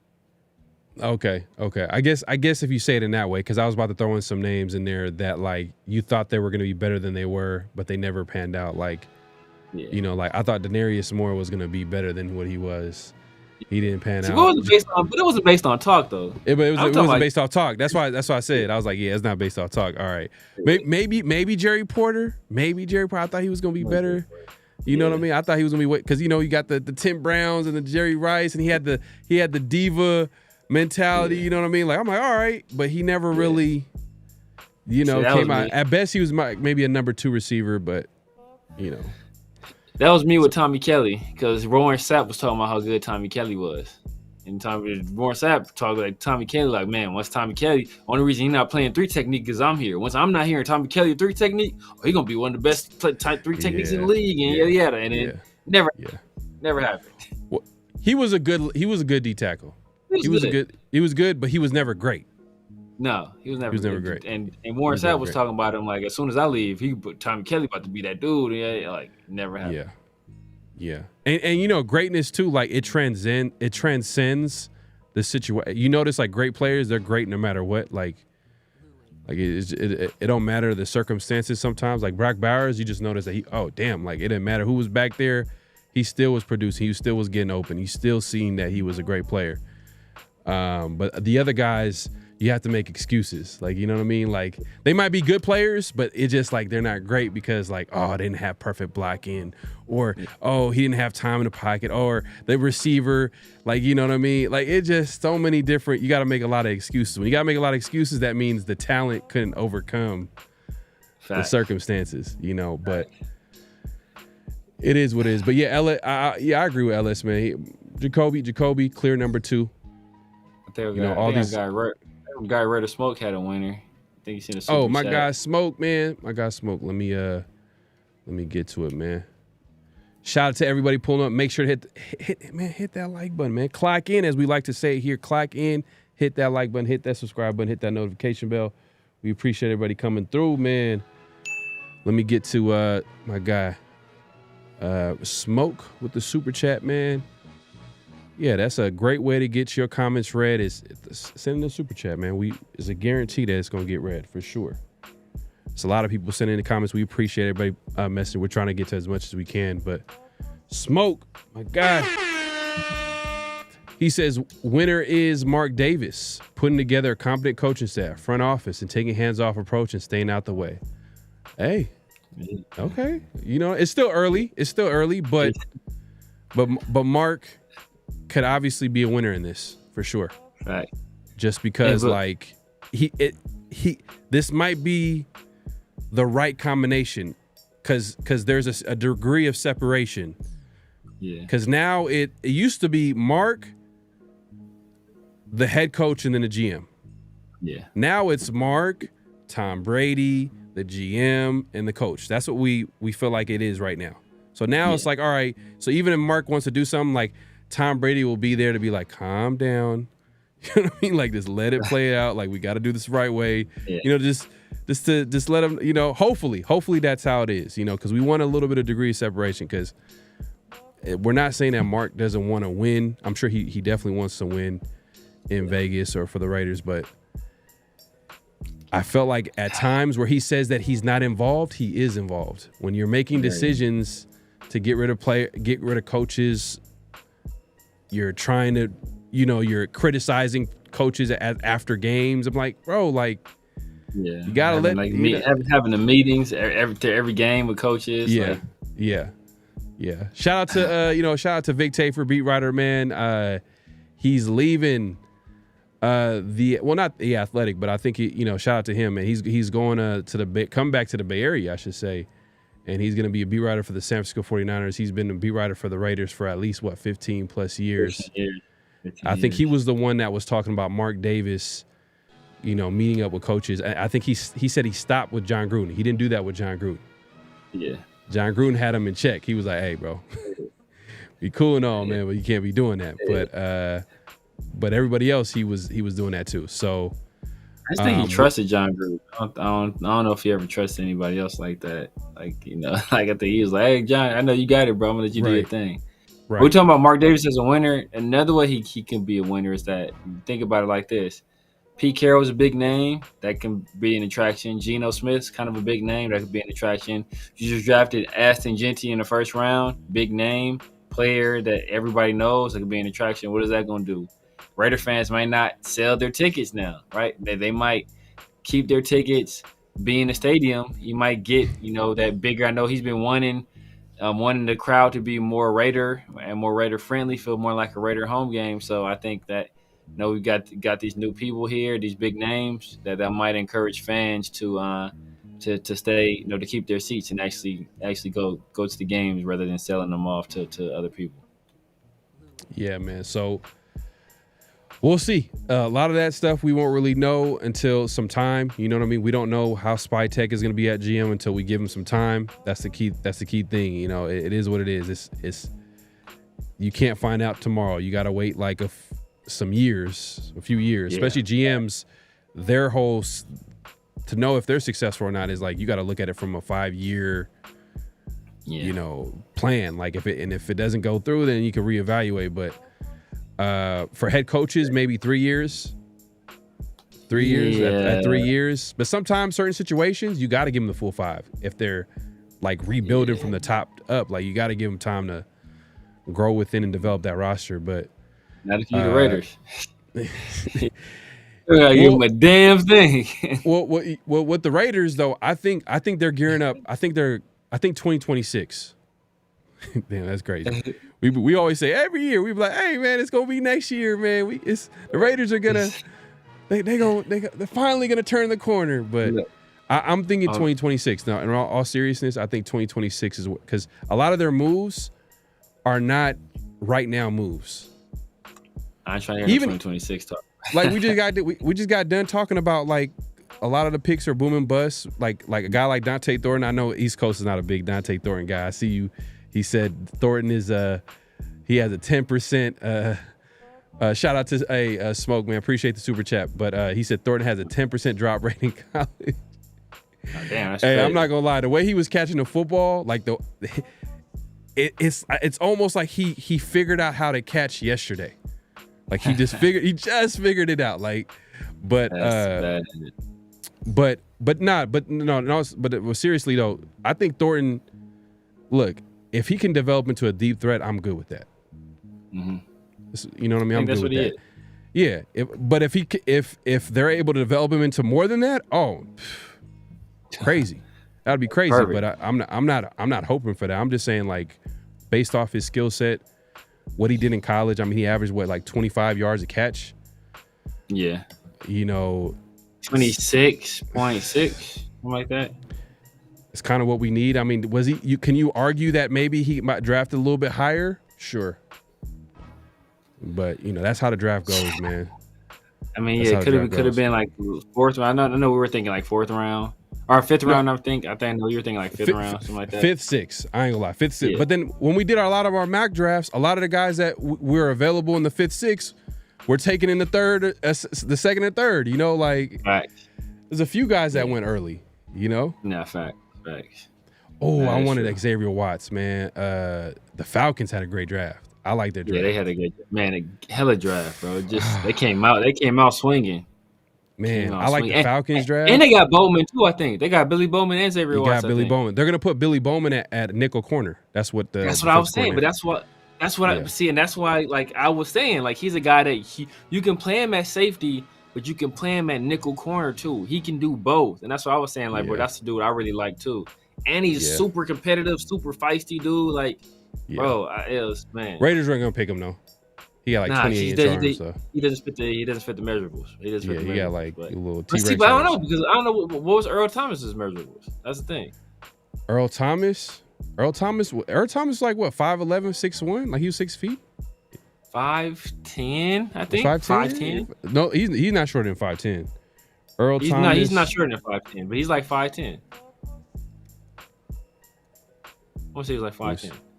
Earl Thomas combine. Let me see. Combine results. 31 inch. 31 and 1/4 inch arms. And how tall is he? He's 5'10". 5'10". Yeah, but they had 31 inch arms, so it's a little bit different. Yeah, it's different. Yeah. But he was like no crazy like big dude. And I don't know, having them arms though. I don't know. Earl Thomas didn't look like he had them long. But he was fast though. He covered a lot of ground, man. I feel like he was. He did. He was one of. I think he was like probably one of the only. I think he was like the only guy that was drafted in the first round in the secondary. Everybody else was like drafted later. Everybody else was drafted late, yeah. And that's one thing I will say about this draft. And you know, I know we got to move on to other segments, but it's like in this draft, it's almost like Pete Carroll was trying to recreate the Seahawks. You know what's funny? You know, Marshawn Lynch, he made a comment about the Seahawks. This is when Pete Carroll was there, like right before he left, right before Pete Carroll left. And Marshawn was saying that, like, I think it might have been an interview with Shannon Sharp, actually, on his I think in that interview he was talking about how, like, you know, he asked him about like the Seahawks, the current state of the Seahawks and how they're doing, and you keep up with them. And he's like, yeah, man, I think they got really talented guys. He talks to a lot of players. He just feel like Pete Carroll in that front office or whatever, they're trying to recreate what made them great before with the Marshawn Lynch and Legion of Boom. And Marshawn was like, man, like that can't be recreated. You gotta like reinvent, like you gotta figure out, you gotta. And he said that's what Seattle's doing now. He made that comment. He made that comment on Pete Carroll's last year coaching the Seahawks, because that after that season, that interview happened during Pete Carroll's last year. So when Pete Carroll, so I just remember that comment. I'm like, damn, like he said that's the problem with the Seahawks is because they're trying to recreate, like they're trying to put everybody into like, oh, this is gonna be beast mode. This is gonna be, you know. That's what I think he's doing. Look, let's look at it like this. Like y'all call it, I might be wrong on this, right? You look Ashton Genty. Obviously, who does he compare to? You know, he's not the athlete he is, but that's beast mode, right? Look at Jack Besh. Yeah. Who was the tight end they had there for a couple years? I want to say even Steve Smith compared this guy to him. Jimmy Graham. Right? Then Darian Porter, converted wide receiver, long arms, only started 1 year at corner. That's a crazy comparison. Jimmy Graham, wasn't Jimmy Graham like 6'3", 6'4"? Like he's 6'7". He's 6'7". Jimmy Graham's 6'7", and Josh Besh is 6'1". Yeah, but I heard somebody compare him to Jimmy Graham. I thought Steve Smith compared him to Jimmy Graham. I want to say Steve Smith compared him to Jimmy Graham. No, I think I heard that too. You talking about the breakdown he had of Besh. Yeah, he compared him to Jimmy Graham. So like that, and like not obviously not to be the jump ball guy, but that same kind of role where he's a physical move slot, you know, big slot. Jimmy Graham played a whole bunch in the slot. So got you. Jimmy Graham, you know, Darian Porter, converted wide receiver, converts to corner, great ball skills, long arms, tall, only has 1 year starting at that position before he enters the NFL. Who was that? Oh, Richard Sherman. Then you look at Charles Grant, right? And that's not a one-to-one comparison, but I want to say it might have been Pete Carroll's first ever draft pick when he got to the Seahawks. 6'5" tackle, like 300-something pounds, super long arms, easy mover. Who was that? Russell Okung. It's like you kind of see it like it's kind of, hey, he's trying to recreate the Seahawks. And you know what? It's like...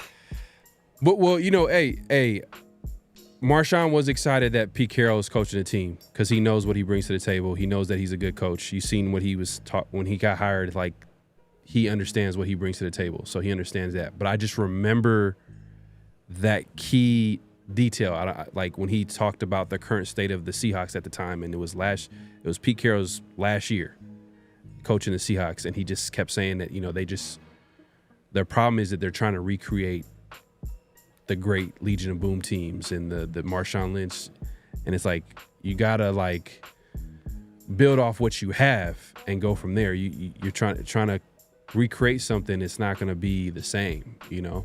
Yeah. And I think he mentioned that as an issue. So we'll see. Pete Carroll did have a chance to step back a year from, you know, coaching and, you know, in his presser, you know, which I thought he did a really good job. One of the things that I was like, okay, you know, he's flexing a little bit. He says, hey, the last time I took a year away from coaching, I ended up coaching the USC Trojans, and the rest is history. Y'all know what happened there. So hopefully, you know, at age 70, he was like, you know, Bro, he's in your 50s, bro. I'm trying to hear what you did back then. Last time I guess, like, bro, like, get out, go somewhere, bro. Hey, man. Hey, look, we'll see, man. We'll see, man. But yeah, that being said, man, shout out to East Coast Gridiron. He says, I'm getting Rourke on the show soon, by the way. Hey, man, that's dope, man. Hey, man, that's dope as hell, man. Well, we're going to 7th round? You 7th round? I think so, man. That's big, man. That's big. Yeah, no one went to definitely check out East Coast Gridiron, man. Check him out. He's gonna have Curtis Rourke, the quarterback, out of was it Indiana? Was it Indiana? Yeah, Indiana. Indiana. So yeah, definitely check him out, man. Check him out. That's gonna be a dope interview once you get that on. LS says Khalil, somebody back from just almost killed them both. yeah, there's both back there. See, everybody. What pissed me off about that, because at the time I really liked C.L. Moore, and everybody was getting on C.L. Moore. Nobody said a damn thing about Khalil Mack celebrating too. They was like, "What is C.L. Moore doing? Get this dude off the team." I'm like, bro, Khalil Mack was back there with them. Hold on, let me see. Reese Rock, man, we missed this right here. He said, flag on a flag on a flag. Flag on a play is what he's trying to say. Gary Indiana Trent Jr., I've never seen a 3 sleeper agent, and he didn't even know it. Started 0 for 7, overtime 7 for 8, 3 points, turn bad one, bad foul, lose the game, sick. Damn, we talking about the game. Yeah, we gonna have to. That's might have to be. We'll have to check that out later, man. That sounds crazy. Nah, man, it's just a business, y'all. It's just a business, but you know it is what it is. Yeah, he's out there. You don't like none of the beat writers, man. Hey, man, some of the beat writers are solid. I like some of the beat writers. Some solid. Some is cool, yeah. It's cool. Ooh, this is a good topic that we want to get to. Did you guys hear about Amari Cooper possibly coming back to the Raiders? So yeah, I thought I retweeted it and I was going to talk about it, and I can't find the tweet now. But someone on social media, and if you've been following the show and you heard us talking about like possible free agent wide receivers that would possibly fit what the Raiders need right now, a guy like Cooper is still out there. Now, there's a rumor out there saying that Cooper was at the draft party, at Max Crosby's draft party. So it could be nothing. It could be something. He's in the area. You know what I mean? He's trying to build relationships. You know, you never know. Max Crosby's already tapped in. He's signed in long term. He's the heartbeat of the locker room, the leader of the locker room. So maybe Cooper could be that veteran wide receiver that you add to the room, and you let the best man win at wide receiver. I know Severe not a big fan of the move, but I wouldn't be mad at it at all, because if it means that Cooper's a starting wide receiver, that means the receivers that we got need some time before they can get some meaningful snaps, or Cooper doesn't make it out of training camp. That's a distinct possibility. Or Cooper or Cooper accepts a lesser role. If he doesn't accept a lesser role, then that means you already know what that means. That means that the younger guys will come in and take the roster spot or whatever the case may be. But Cooper could be a valuable guy in the locker room. I know we already got a veteran in Jacoby Myers, but Amari Cooper could be another veteran, because we don't know how a guy like Besh is gonna fit. On the outside, does he fit on the outside? When you hear Steve Smith talk about him not being the fastest guy out there, like calling him tight end, I'm not too excited about him being on the outside. I don't know. He could be wrong. He could be wrong. But Steve Smith is, he knows his stuff when it comes to wide receivers. So I'm gonna take his. I like his takes. So I'm cool. So the thing about Cooper is that if you look at all the guys we got, right, they're like all, I want to say alpha, because that's like kind of cliche, but they're all like kind of leaders. They're all very physical, and they're all willing to do the dirty work. I wouldn't describe Amari as any of those. He's not really a leader. He's not a extremely physical player. He's not a guy that I see as willing to do the dirty work. Like all those other receivers, even Dante Thornton, right? He's like the slight frame guy, not the biggest dude out there, but they talked about his ability to block. Jack Besh, probably, you know, outside of Ebuka out of Ohio State, probably like the second best blocking wide receiver in his draft class. Jacoby Myers might be the best blocking wide receiver in the NFL, right? All those guys willing to do dirty work. I don't see Amari Cooper being a guy that's willing to do that. Even Kyle Phillips, a guy, you know, I've seen him do the dirty work at UCLA, right? Trey Tucker, I talked about his ability to block for a guy that's small. Like he goes in there, he's very physical for a guy that's only 5'9", you know. So like all those guys are willing and able to do that. And I don't think Amari is a guy that I've ever seen be willing or able to do that. So I don't know how much he really fits with the Raiders. Maybe, you know, maybe he gets signed on and they kind of kick the tires on him, see what he still has. But like he went to Buffalo and there was an expectation there of him to produce.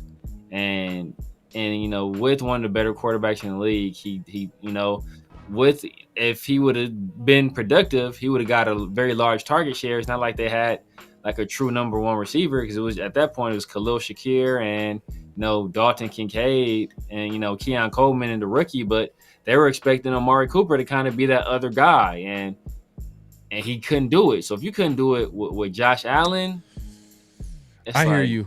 I hear you, but I just feel like a receiver coming in the middle of the season, like a quarterback coming in the middle of the season, the impact in football is, I'm being honest with you, is very. It'd be crazy for it to be impactful. Now, if it's a pass rusher, I can see that different for sure. Because they can come in, all you got to do is tell them, hey, just get out the quarterback. Put them in like situations where you can get after the quarterback. They can have impact. But like where they got to learn a whole playbook, it takes a whole offseason. So like, and timing too, chemistry, all that thing, all of that matters. But that's true. You know, you make valid points, but I'm just saying at the right price. Yeah. Look at our current state of our wide receiver room. I'm not mad at it. I wouldn't be mad at it. I'm just saying. I'm not mad. I'm not saying go out there and give him like the bag. Just give him like a 1-year deal. Veteran. Give him a bag, a policy like we gave Devin White. Give him a bag of policies like we gave Devin White, bro. And some Hubba Bubba, you know, and call it a day. Man, you a fool. Man, we appreciate everybody coming through, man. It's been a great show. Make sure to clock in, hit that like button, hit that subscribe button. Let's get it moving, man. We kind of stayed on this topic a little bit too long. Let's get to flag on the play. You already know what time it is, man. It's flag on the play. 69 offense. He was giving them the business. He played it there. Man, so let's lead it off, man. Severe, if you could lead off the first flag on the play. Let's get to it, man. Yeah, man, we all know one of the biggest stories of probably the biggest story of the draft is the precipitous slide of Shedeur Sanders, you know, who most people had as QB2. You know, I don't think anybody had him outside of the top 4 at quarterback. You know, a very select few people. Dante, obviously, probably one of those people, but nobody had him going later than the second round. Mm-hmm. He falls all the way to the 5th round. But while he was in the midst of that fall, with the world watching, you know, anticipating when he gets drafted, he got prank called. And nobody knew what it was. And it was, you know, the NFL said they would investigate it and they would figure out who did it. And eventually they did find out. And it was this. And part of the reason they found out was because this idiot filmed himself and put it on social media like, you know, like an idiot. But it was the son of Jeff Ulbrich, who is the Atlanta Falcons defensive coordinator, who was actually at one point the linebackers coach for UCLA. And I would never forgive Jeff Ulbrich because he left. And when he left, we had a commitment from Roquan Smith. And when Jeff Ulbrich left and went to the Falcons, Roquan Smith decommitted and went to Georgia. So I'll never forgive Jeff Ulbrich because of that.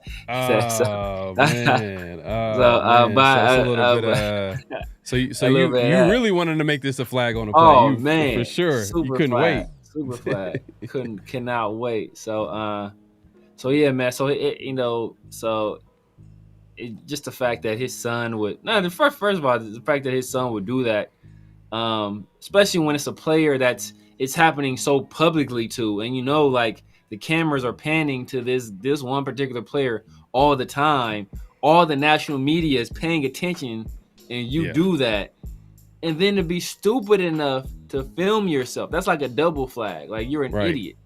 Right. So I just think that's a major flag on the play. No, I agree. Definitely flag on the play. It's crazy. The internet is undefeated, man. That's crazy that someone was able to recognize him and say, oh, that's Jeff Ulbricht's son.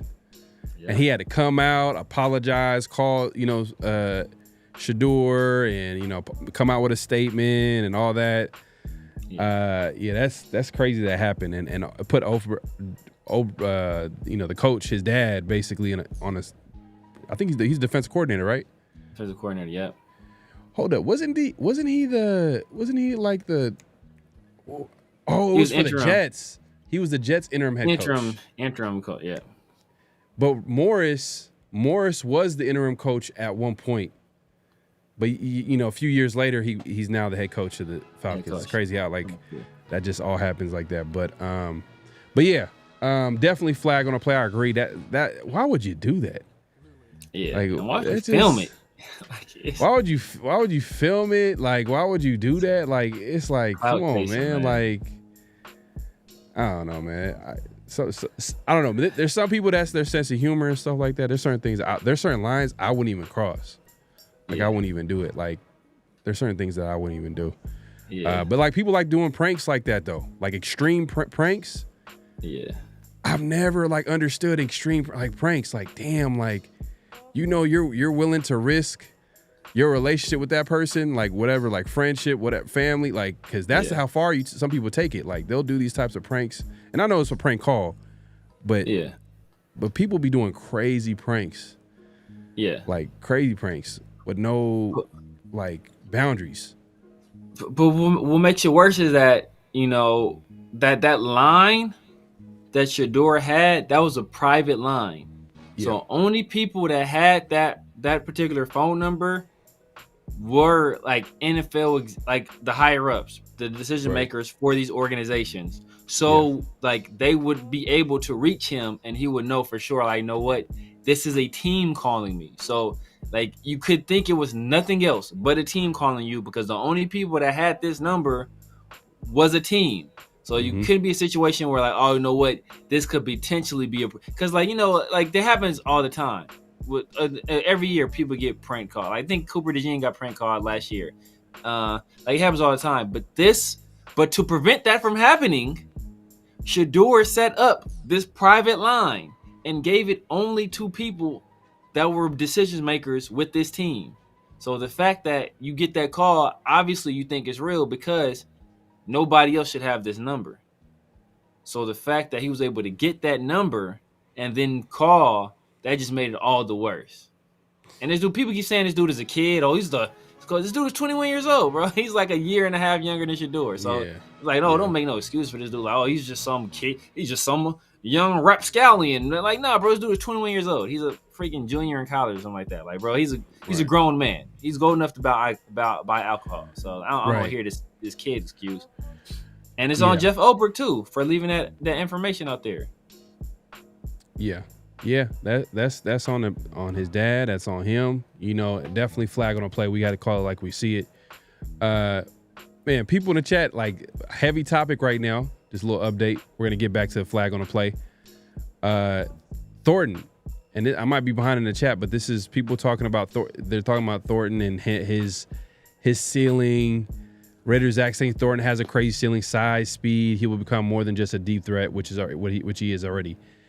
I hope. I can't say that with guarantee, just because, first of all, natural hands, and the another thing too that people don't factor in a lot with certain players, and what separates certain players. Certain players might have more talent and more than others, but for example, I always use this. I always talk about this. You always bring this up. But a guy like Kobe and a Vince Carter. Vince Carter had more talent, but who had a better work ethic? So that's what's going to really determine if Thornton is going to be a great receiver, hit that ceiling that we feel like he could hit as far as like 4'3", 6'5", starting X receiver, you know what I mean, number one receiver, whatever the case may be, which I think you're implying, Zach. He has to have crazy work ethic, bro, and they gotta, Yes. That's why I'm being realistic and saying, like, you know what, we already have a number one option in Brock Bowers, and on top of that, I don't think the Raiders can probably come back next year and draft a receiver. They could. A legit number one receiver. That could easily happen. And that's not a shot at Thornton. Thornton could be a great role playing deep threat receiver, and that's good too. Yeah. There's a lot of value in that. There's a whole bunch of value in that. Like Mike Wallace. Mike Wallace made a whole bunch of money doing just that. Mike Wallace, the Darnell Mooney's, the Deshaun Jackson. Deshaun Jackson is like the that's like, the best three deep threats. Yeah, that's like the best of the best. The cream. I guess I'll say the number one deep threat, but you could say, but he's a number one receiver is a Tyreek Hill. Yeah, exactly. But he's more well rounded. He had a little bit. He's a lot more well rounded, but he's also a deep threat. Like, but that's how he came. That's how he came into the league, though. He came in as a deep threat, but then as time went on, he was able to put in time, effort, work ethic, add more to his game, and he became more than that. He has a crazy skill set, and he's not even that big. Nah, that's crazy. I mean, if they think about a guy that who was also a crazy deep threat and went to the same school, almost damn near same name, Dante Stallworth. He's from NorCal too. Man, hey, y'all crazy in the chat, man. Y'all said Marshawn was Nah, he was pretty. It was pretty. You could be right, but I don't know. But I felt like he was honest. He was being honest. But yeah, let's get back to flag on the play. I don't want to get off topic. So the second flag on the play, Severe. Yeah, second flag on the play. I mean, we've all seen it. Bill Belichick. He is dating a woman that is in a different age group. Right. A different age group than he's in. And yeah. She must have put that thing on Bill Belichick, because dude is he's low key whipped, man. And she leading that man around by the nose at this point. And she's been getting heavily at her. She's been getting involved with like on field stuff and with the team, and like basically being his pseudo manager. Yeah. And it kind of all came to a head recently when they were doing an interview, and some questions arise that she did not take kindly to. And I think we have a clip of this interaction. Oh, let me. You want to play the clip? You can play. You might as well. You can play the clip, man. I think we want to give the people what they want. Give the people what they want, man. But apparently, Bill Belichick, they had this interview. Yeah, you want to go play it? Yeah, go ahead, play it. So go ahead, give him the intro to the clip. Yeah, man. So the interviewer's asking questions, and it got to a topic that Bill Belichick and his girl, I guess I was gonna say his girlfriend, they did not like, and we kind of see who's wearing the pants in this relationship. Jordan was a constant presence during our interview. You have Jordan right over there. Everybody in the world seems to be following this relationship. They've got an opinion about your private life. It's got nothing to do with them, but they're invested in it. How do you deal with that? Never been too worried about what everybody else thinks. Just try to do what I feel like is best for me and what's right. How did you guys meet? Not talking about this. No? No. It's a topic neither one of them is comfortable commenting on. Damn. But what's crazy is that, like, after this interaction, or shortly after this interaction, like, she stormed off. She was mad. it's like halfway through the interview. So she left and she tried to make Bill Belichick leave. Bill Belichick's other people had to be like, no, bro, you cannot leave. Like, you have to fit this interview. So he finished it, but she stormed off and was mad. So, and there's some rumors as to why they don't want to talk about it. Like, I don't want to put it out there, but there are some rumors. I'm sure you guys can look into it, kind of see what the rumors are. But there's some rumors as to why they don't want to say how they met. Right. I think this is all Bill Belichick's fault. It's just his fault. It's just 100% his fault. Yeah, he's in it for a little predicament, and I don't know. I feel like he doesn't know how to get out of it. I think he's scared. I don't know if he knows how to get out of it, but I think he needs to get out because it sounds like a crazy situation, to be honest with you. Like, he's all-time winning coach. You know what's crazy? There was that clip, and I thought it was fake, but there was a clip of a guy, I thought a guy that looked like Bill Belichick leaving in the morning. Someone's I know that was him, bro. That was him with no shirt on. That was Bill Belichick. I don't know if it was her, but that was Bill Belichick, bro. That was him. Oh, when I seen that, I was dying laughing. I was like, that can't be him. That's not Bill Belichick, man. He's the head coach of the New England Patriots. Like, he don't even he just seemed like, a little bit more chill, you know what I mean? Like, he's not that type, but I guess Bill is a wild man. Bill's a wild man, It is what it is. But if you see the sweater this dude is wearing in this interview, bro, I don't know what this is where they got holes and stuff. It's wild, bro. I understand, like, he's known for the old sweaters, but bro, you got all the money in the world, bro. If you don't buy some new sweaters, he's trademarking at this point. Like, that's his trademark. He got to. Because every time I think of that sweater, I think of Stone Cold Steve Austin. And he gets that clip where they play the Stone Cold Steve Austin intro music. He comes in. Man, that's hilarious. But yeah, definitely flag on playing Bill Belichick, man. He's in a little bit predicament. But he's not the only one, though.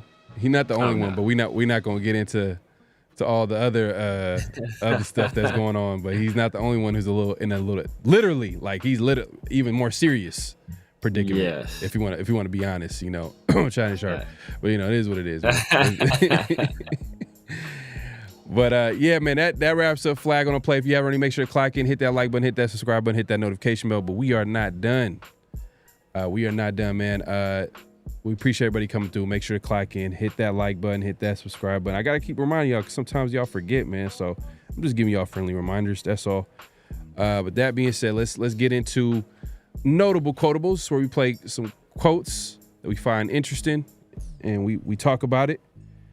The first notable quotable, we'll give it to Gerald McCoy. Gerald McCoy, former D tackle for the Tampa Bay Buccaneers, really good player for them. He did have a short stint with the Raiders. Once a Raider, always a Raider. But you can tell he loved the Raiders, man. He always show love, bro. He always try to find a way to show love, man. But maybe it's strategic though, because he know that the Raiders would be supporting. They be supporting, man. I feel like it's kind of interesting, man. Maybe he had a great experience. I don't know. We'll see. We'll see, man. But this is what he had to say. Good for you. But if I'm going with a team, I'm going to go with the team I went with yesterday, and I'm going to stick with it today. I'm going with the Las Vegas Raiders. Mm-hmm. And the reason I'm saying the Las Vegas Raiders is because of the head coach and the GM. Yep. This is a duo made in heaven. If you think about Pete Carroll, he's been a great team builder all the way dating back to USC. Mm-hmm. It's a Super Bowl winning coach. But John Spytek, I was with him in Tampa. Yep. And he was under Jason Light. He knows how to build a team, and they addressed everything necessary. They were last in the run. Mm-hmm. So what did they do? They went out and got the best running back in the draft in Ashton Genty. Mm-hmm. What did they do next? They went out and got a wide receiver, a big physical wide receiver. Mm-hmm. DJ said this is the most physical wide receiver in the draft. Why does that matter? Because you need wide receivers that can not only get open, but if you want to run the ball, your wide receivers have to do what, Steve? They have to block, okay? They go out and get 2 offensive linemen to shore up that offensive line. Want to run the ball? Mm-hmm. You need somebody that can pass. You need somebody that can block and move them. Mm-hmm. But what do you also do? You go to the other side of the line and you get 2 D tackles. One of them, J.J. Pegues, I love this guy because he's super athletic. And you know what? Pete Carroll hasn't forgot what happened in that Super Bowl. Oh, man, you brought that back up, huh? Can also play on offense. He's a goal line threat. Yeah. He can be a fullback. You can hand it off to him. And if I have to pick a team that did the best in this draft, I'm going with the Las Vegas. Hey, there you have it, man. McCoy, man. And this has been a theme, though, with the media. Like, the media right now, they showing a lot of love with the Raiders, man. I don't know if it's a good thing. I don't know if it's a bad thing. I don't want to get ahead of myself, Raider PTSD, but I'll just take it in stride. I'm like, oh, you know what, man? Shout out to McCoy, man, showing love to the Raiders. But he made some good points about, like, Pete Carroll being a good team builder. He brought up, obviously, his his familiarity with Spy Tech, because he was in Tampa Bay with Spy Tech, and obviously he respected the way he was able to build a team with Jason Light. So, hey, man, we'll see. Some of these guys, I can't tell you for 100% sure how they're going to work out. Like, the first 2 picks, I can see them contributing right away. After that, a Darian Porter maybe, just because Pete Carroll has gotten some guys that are similar in that they were, obviously coming out very raw as far as their talent, but able to have them contribute, a.k.a. Tariq Woolen, maybe. But, we'll see. A Pegues, hey, Chip Kelly could find a way to get, just like McCoy said, maybe find a way to give him the ball in short yardage situations, maybe throw him in the rotation, those guys in the rotation.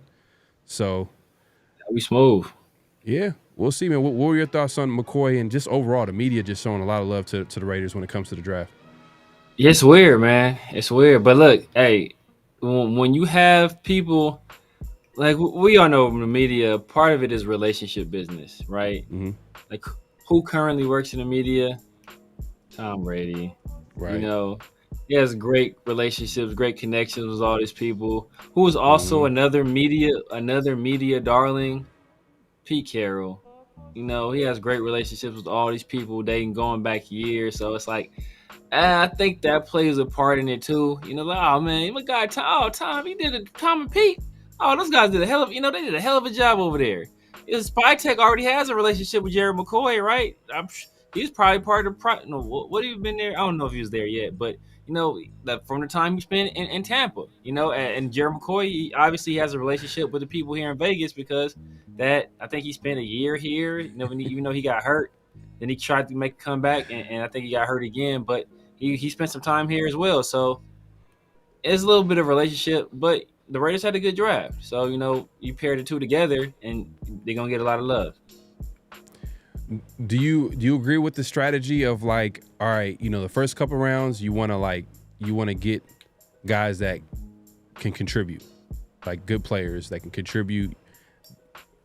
You don't want it to be too risky and going for like the high end trades and like, for example, I know you coming out like you liked the quarterback that plays for the Texans, and I was like, and I like the AR. I was intrigued by Anthony Richardson. But you see how risky that is. A guy like that, needs some development. You take him that early, it's kind of risky, especially in the first round. The Raiders, their strategy is like go for the for sure bets, and then later in the later rounds, then you could go for the high end trades. Yeah. And use later round picks to develop guys like that, and players like that. Do you think that's like probably the best way to strategy wise to develop a team? It depends because you need guys with traits too. Like perfect example of this is you look at Clelin Ferrell, right? Clelin Ferrell is a guy that he had high end production. He won the Ted Hendricks Award. He was ACC Defensive Player of the Year. I want to say he was unanimous All-American. He was the captain of that Clemson defense that won a national championship. He was a 2-time national championship winner. He had the numbers and he had the stats and he was a safe pick. But then you look at Montez Sweat, right, who had none of that. It didn't have as much production, if I recall correctly. Wasn't as highly decorated, but he had traits. Mm-hmm. Well, who's been a better NFL player? Montez Sweat. So it's like. It's you have to find that happy medium. You have to find that balance between the guy that has high level traits and high level productions. I mean, it seems to me more often than not, a lot of teams are going more toward traits because they feel, they can work with guys that have the traits. They can coach them up and turn them into productive players. So they're leaning that way more often than not. But there's no right way to skin a cat, because sometimes you go for the guy that, that has the production, and that was Deshaun Watson, right? Guy with traits, and he had production too, but was the guy that had more of the traits in that draft. That was Patrick Mahomes. But do you think? Yeah, not to cut you off. Go ahead. No, I was saying, you think about when Lamar was drafted, same situation, right? Mm-hmm. Or not Joe Burrow, or Josh Allen. Like, Josh Allen wasn't a productive college player. I think he never had a year where he threw completed more than 60% of his passes, but he had the traits, so they were willing to take that chance. And you see what he's turned into. Same with Lamar. So he had production, but people didn't think if he didn't know whether or not he was a pro style quarterback. So he's a 2-time MVP winner. Should have been 3. So it's just really case by case. You got to take a calculated risk, especially depending on your team too and where it's at. So the Bills kind of like, at the time, I think it took them. I think they were in the process of building. I think they just identified that guy as a guy that they feel like could be a franchise guy. So I guess it's case by case and how teams feel about a prospect. But I was gonna say Pete Carroll. Like, I feel like Pete Carroll's style is like to get, especially on defense. On offense, obviously Chip Kelly's gonna run the offense, but on defense, I feel like his style is to get like the fastest, most athletic players and to keep it simple. Yeah. So then you can accentuate their strengths, so they can play fast. So imagine a guy that ran the fastest 40, that can jump out the gym, that has length as far as batting pass. They can do whatever. They're athletic freaks, and on top of that, they're playing fast. You combine that with them playing fast because they know where they need to be and where they need to go, and then all they got to do is focus on making a play. You can see how that can work. But I wonder how that's going to work with Patrick Graham, because I think he likes to switch it up. He's the type of guy like to disguise, like to switch it up. That's why it's kind of a weird combination. Patrick Graham is a guy who likes to switch it up and disguise and be a little bit more sophisticated with his scheme. Yeah. And then a guy like Pete Carroll in the past, like he's just kept it simple. Cover 3. Yeah, cover 3. But it's like Patrick Graham, like last year, like the majority of the year, we ran 5-man fronts. So that's not something he had ever really done before that I recall him doing. So Patrick Graham definitely likes to mix things up, change stuff. So we'll see how it works. We'll see how it works, especially with so many new guys on defense, a real thin linebacker core, and a lot of inexperienced corners. So kind of see how that goes. People taking shot at Steve Smith. Hey man, he knows a little something about receivers. I give him benefit of the doubt. He called him Jimmy Graham. Yeah, because like Space Beast says, wait now, we think Steve Smith makes good decisions. He said T-Mac wasn't going wide receiver 1. I don't know if he said that. I think he said that T-Mac wasn't his wide receiver 1. Yeah. But as far as who was gonna go first, I think I heard him say that depends on the fit, but depends on which team was looking for. A lot of people, especially a lot of people who like prepare for the drafts and they watch the prospects, they tell you their humble opinion on who they think is a better prospect or better player. But I don't think they tell you they're not really necessarily saying that. Like, for the most part, they're not saying like, oh, this guy is gonna go first. Yeah, you know what I mean. There's certain guys that do that, but I think guys like Steve Smith, they don't. I think he was trying to say who he feels like is the best receiver, and I think he had Matthew Golden number 1. Could have sworn, and I think he might have had. Burden number 2. Yeah, Luther Burden too. I want to say. Yeah, he's not the biggest T-Mac fan for sure. He's not the biggest T-Mac fan. I told people T-Mac was one. So. And then someone says, I don't know. Steve Smith said Jerry Jeudy wasn't him. But Jerry Jeudy wasn't. Yeah, he was struggling. He was struggling. But hey, whatever it was, Steve Smith lit a fire under him, and he was able to play big for the Browns. Kind of stepped up for them, so he's their number one receiver now. Him and Njoku, I think is the tight end there. Njoku had a crazy situation. I think didn't he have it was a crazy fire situation where he burned his face. It was crazy. He came back within a game. He did have something crazy. Yeah, he did have something crazy. I was like, damn, man, you are tough, bro. For you to come back the next game and his face was you could clearly see that it was messed up. Toe up. Yeah. Man. I'm like, bro, just take a couple. You can take a game off, bro. You know what I mean? I think you can take a game off. You play for the Browns, bro. Y'all ain't going nowhere. They ain't gonna hurt. You're not. But let's move it along, man. Let's get to the next notable quotable, and this is Spytek. Earlier today, he was able to speak to Raiders media, and a question came up about his pretty much his thought process on the draft and how he was able to come to certain decisions. And let me get to this quote here. 5 of the first 6 draft picks on the offensive side of the football, was that something that's just how the board felt to you guys over the weekend, or was that kind of a concerted, hey, we really want to add depth and competition and talent on that side of the football? It was really the way the board fell.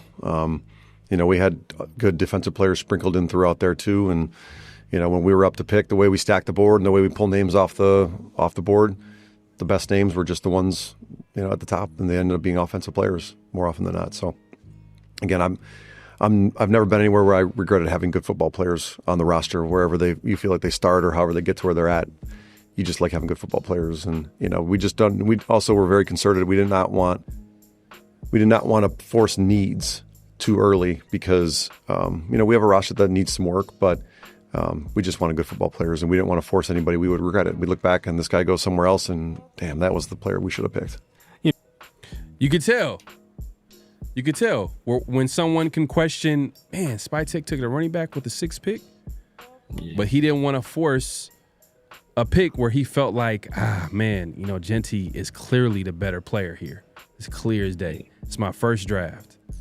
We need a lot of good players. We have a lot of holes. If we get one player here, it's not going to really change anything as far as how much needs that we have. We're still going to have the same amount of needs. Yeah. So he went for the better player because he felt like we needed added talent. That's pretty much how I'm taking it. What he's saying, because the draft started with Genty, and then you can see how it went from there to obviously Jack Besh. You can argue that when it got to the second round though, he was okay with trading down and getting more picks. Yeah. So which I have no problem with. I have no problem with that. Yeah, I think there's probably a possibility that he wanted to trade down in the first, but the right deal didn't materialize, or he was worried that the player he wanted, one of the players he was targeting, wasn't going to be there. So he played it safe and just took the player. Like I said though, sometimes you got to take those calculated risks where that can be the difference. That can make all the difference between a good draft class, which this is, and all-time draft. Imagine we walk away from the draft class with Teteroa McMillan and Travion Henderson. Imagine how we feeling if we get Travion Henderson and Teteroa McMillan. This is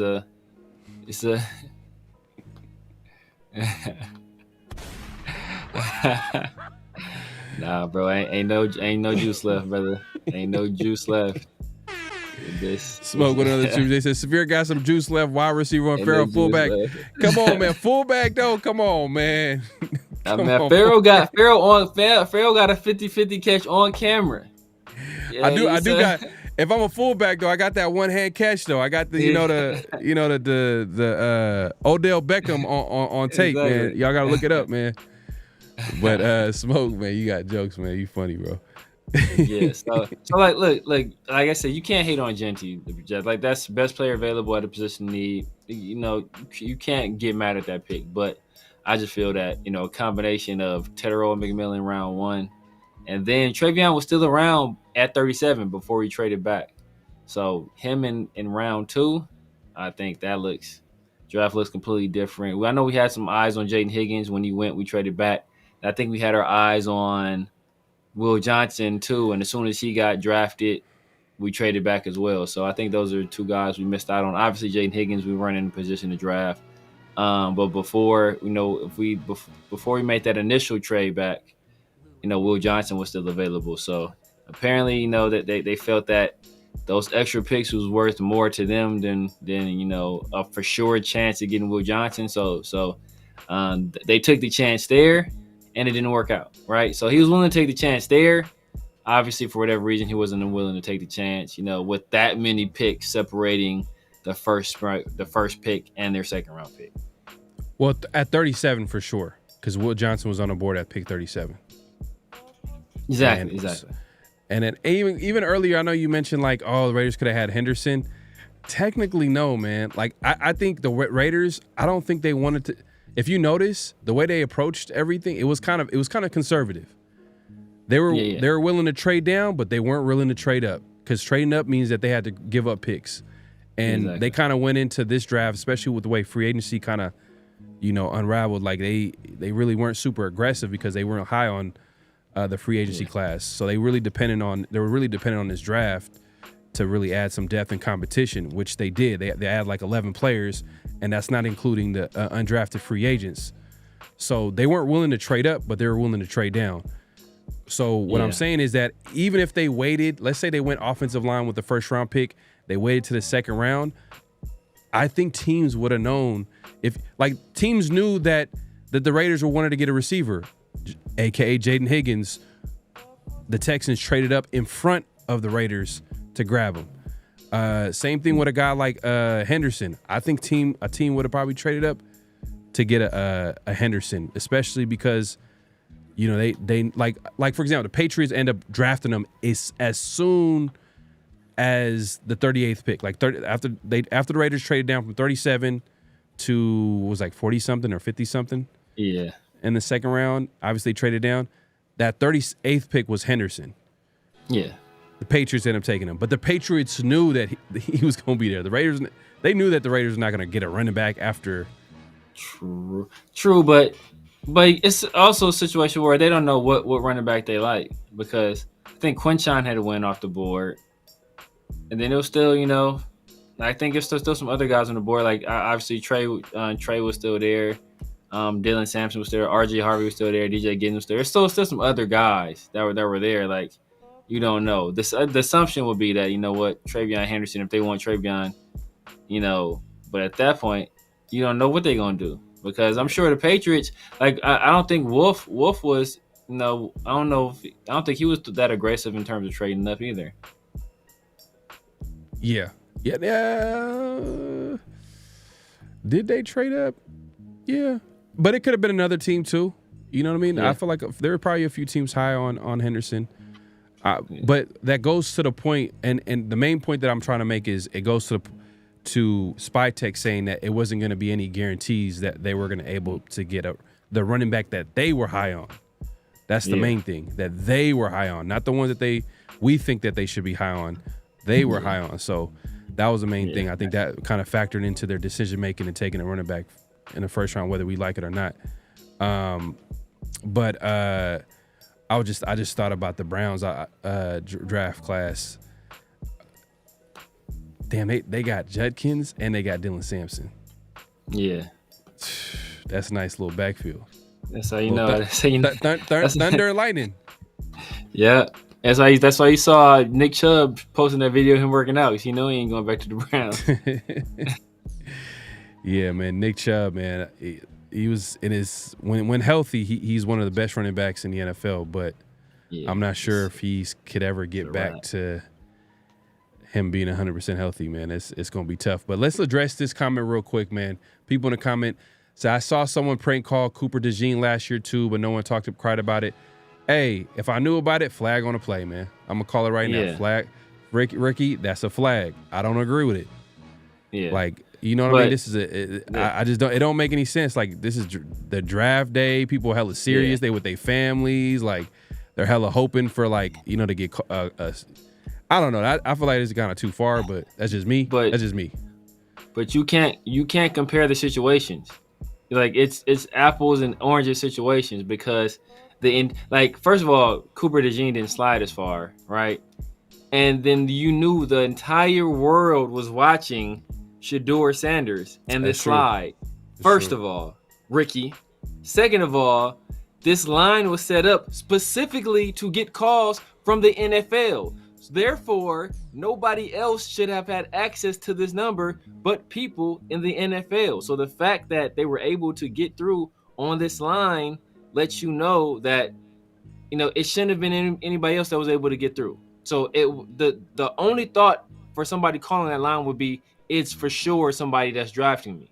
So for them to go through the trouble of getting that number, then making that call while the entire world is anticipating him being drafted, that's adds an extra layer. Nobody was checking for, nobody's checking Cooper. Cooper DeJean has, we're on Cooper watch. Cooper DeJean hasn't been selected yet.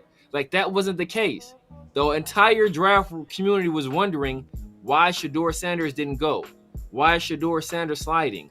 All the cameras is pointing at Shedeur Sanders and his family, wondering when he will be drafted. Then he gets this call. So it's a completely different situation. So don't try to compare or minimize exactly what happened to fit whatever narrative you want to fit it into, because it's not the same. So don't try to make it the same. Hey, man. Leave it at that. But SoCal also brought, I heard Penn State tight end also got pranked. Yeah, I heard there was other draft prospects that pranked. I don't think it was the same person. I think there was separate events. But like I said, like Severe said, it's a good point. Completely different situation as far as Severe has not Severe, but Shedeur has a huge following, social media following. Literally, that was all I think that was it streamed live? It was online. Was it on live stream? So everybody kind of seen that. So it's kind of messed up, but it is what it is. People do anything for attention, for a laugh sometimes. And like I said, both situations I wouldn't even do. No matter what, I wouldn't do something like that just because I wouldn't really cross that boundary, but that some people will. That's their sense of humor. But it is what it is. I called a flag. I think Severe agrees with me. That's a flag. I don't think anybody would. But that goes to my bigger point about how some people have extreme humor when it comes to pranks. Yeah. I just don't be certain things. I just don't be I don't be I don't be shaving people's head when they fall asleep or something like that. Shaving their eyebrows. That's too far. That's too far. This is draft night. They're praying. They're hella emotional. They're praying and hoping that they can get drafted. It's the biggest. They've been working their whole lives to this point, and you about to prank call them and say, yeah, you about to. It's just damn, that's cold. That's cold blooded. Yeah. But that's just me. Yeah. Dudes protected. Dudes ain't never had no fist fight before. They never had nobody who was able to put their hands on them. Do some stuff like that where I'm from, dude, you getting stomped the hell out, bro. So but he ain't never had that. He ain't never had that kind of issue before. You could tell. So you get beat on out here, bro. That's true. Yeah, there is that there is that fear of something that could happen, and some people don't have that, and sometimes they go into situations act like that couldn't happen, and then when it happens they be shocked. They be like, oh my God, I can't believe this person beat my ass. But man, we appreciate everybody coming through. Make sure to click and hit that like button, hit that subscribe button, hit that notification bell. Moving on to what's real, what's not. This is where we say a statement. Y'all react to it and let us know if it's real or it's not. Severe, if you want to give the first what's real, what's not statement. Yes, sir. Yes, sir. So I know we've been looking at all the draft grades, looking at all the prospects, and everybody showing the Raiders love. But did the Raiders have a top 5 draft in this draft year? This is very subjective. Very subjective. Did the Raiders have a top 5 draft this year? I know a lot of people are going to say yes because they probably didn't pay attention to other draft classes. Just off GP, it's the Raiders. They're going to say yes. But did they have a top 5 draft in this draft class? All right, I'm gonna put the Falcons. I like the Falcons draft class. I like the Browns draft class just because they're able to get the trade compensation, get an extra first round pick on top of revamping the running back room, and then obviously adding talent to I think they added like that tight end, a talented tight end. It just, especially a guy like Stefanski. He knows how to he runs a lot of play action. He's gonna do the 12 personnel. I think Njoku still plays for him, so I'm assuming so. Yeah. They're gonna do something creative with that. The quarterback room is crazy right now, crazy depth, but they gotta go cheap at that position. So when you go cheap at that position, you sign Joe Flacco, who's 155 years old, to a 1 year, $40,000 contract. You know what I mean? Like you got Flacco, and then you got obviously they drafted Shador in the 5th. We all know that, and then Dylan Gabriel was. Do you think that was a? Do you think they? This is a random question since we on it right now. Yeah. Mm. Do you think that was an owner's call? Because that was so random. Yeah, I don't know. Whoever made that call needs to be slapped, bro. Dylan Gabriel was trash. I mean, whoever made that call. No. No. But I'm saying when Shador got drafted, do you think that was a GM call or was that an owner's call? Because there's people who saying that might be an owner's call. I think it was more GM than owners. Okay. I think it was more GM than owner. I mean, because there were owners that said take him off the board from what I read. So. Mm-hmm. For a GM to draft him, for a guy, I think a GM is going to be more worried about the talent more than anything.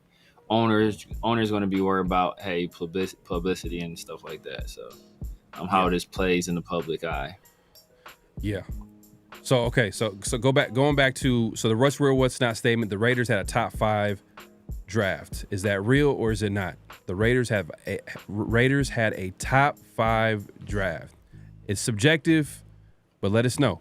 Is it a real statement or is it not? As of right now, we all know that it's hard to judge a draft within a few days. Like you gotta wait some time. I get it, but as of right now, how do you feel? Like I said, I like the Falcons, the Browns. I throw in the Chiefs though was kind of sneaky. Yeah.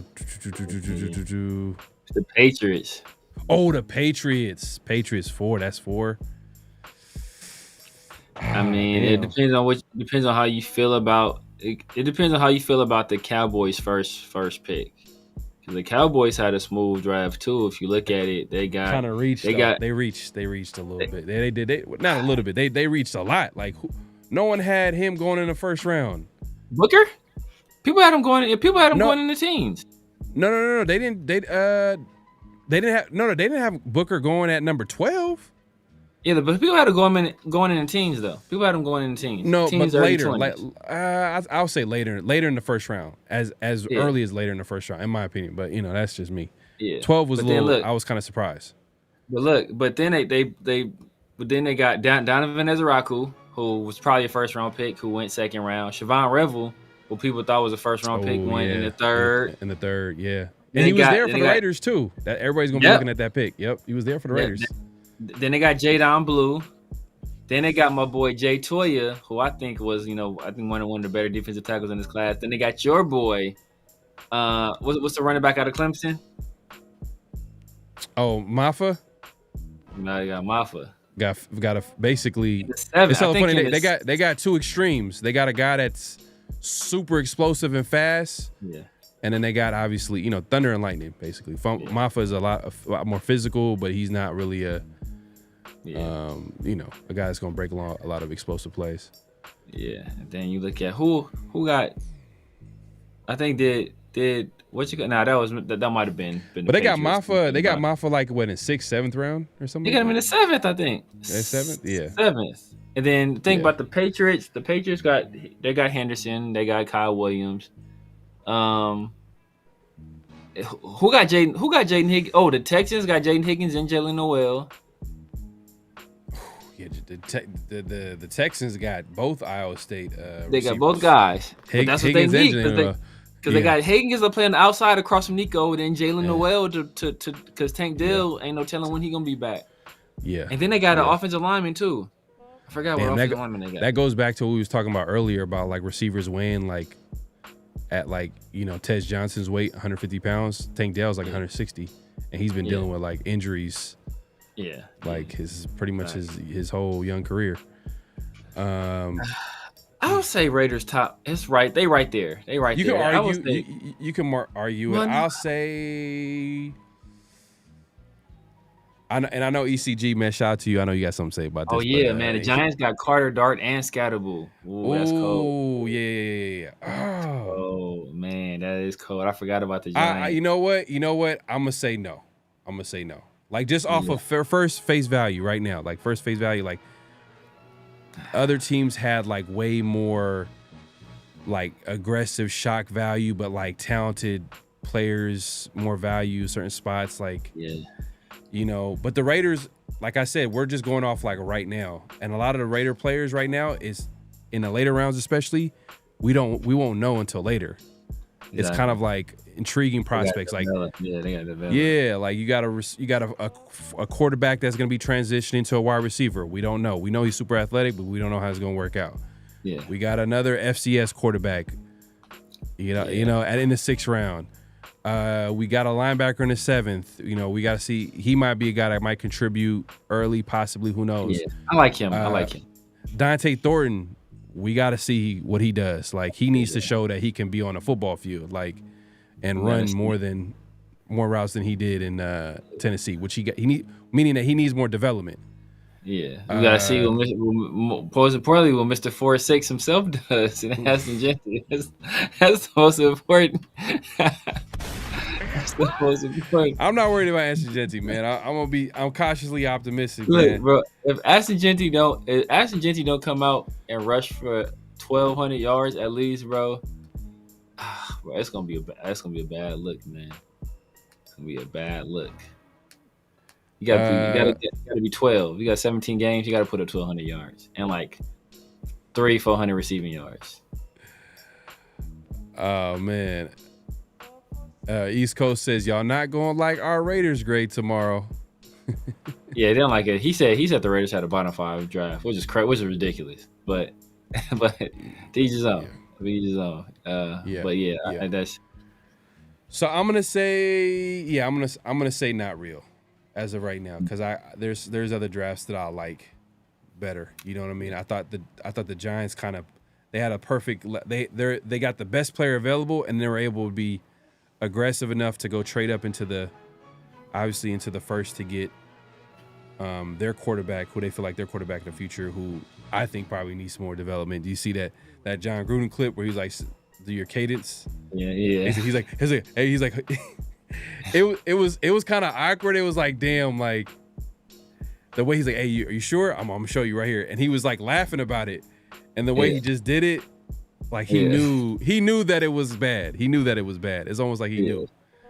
Yeah, he did. But that's the thing, like they didn't. But they had to switch up. I didn't watch. I gotta watch more Ole Miss, because when I was watching them, I wasn't watching like their snap count. So like I'm pretty sure they have to mix it up, because you can't play in the SEC and not mix up your snap count, bro. Like you can't. You can't do that. Yeah, man. But I'm gonna say it's not real. Let me see what the chat is talking about. And what the what's real, what's not statement is the Raiders had a top 5 draft. Is that real or not? Tyler Barr says real.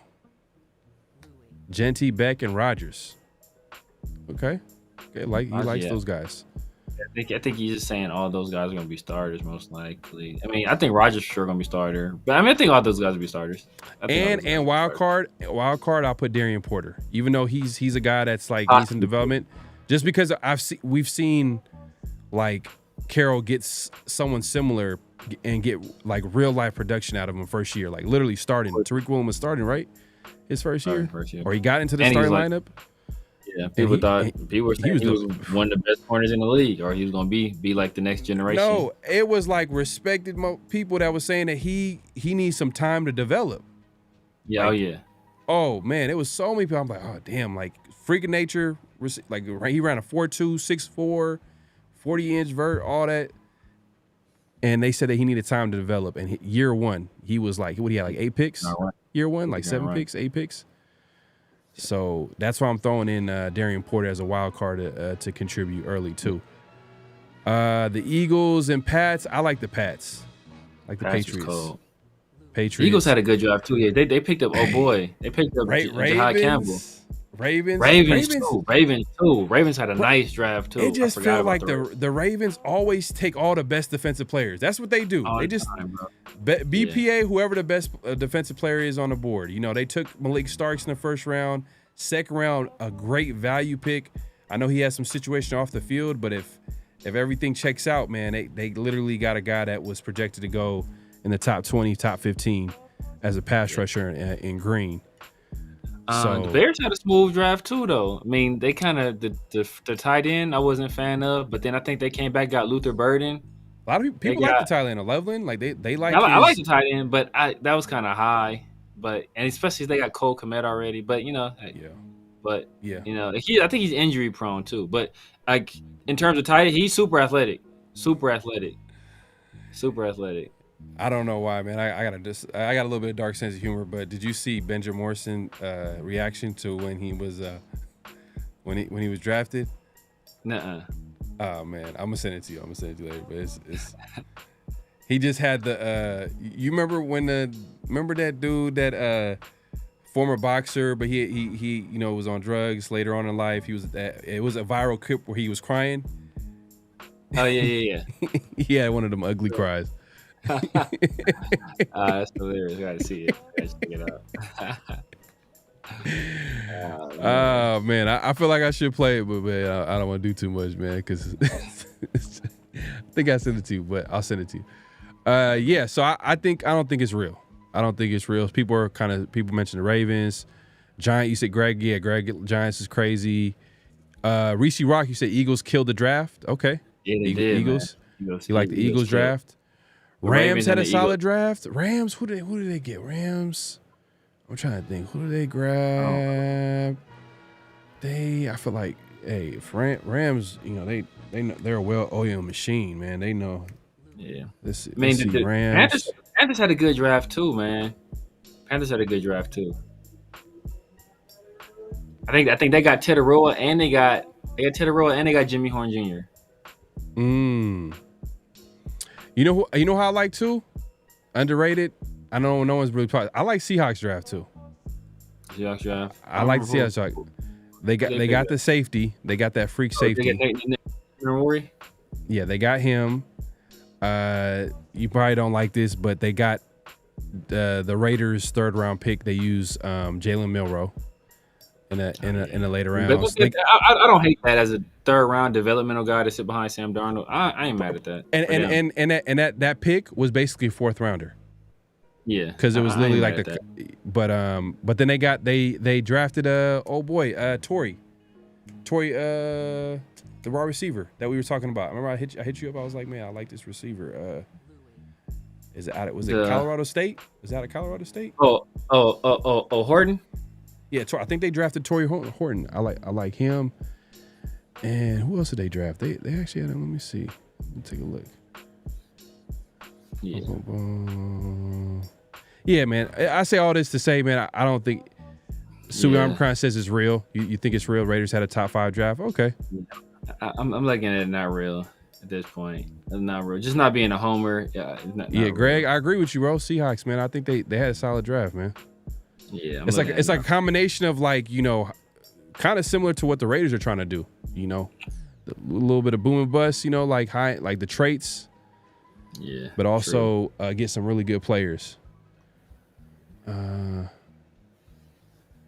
Seahawks have a consistent best draft, lots of high picks. Yeah, let me see if I can pull this up. I'm about to pull up I'm trying to remember. I'm literally doing it off memory. Let's see.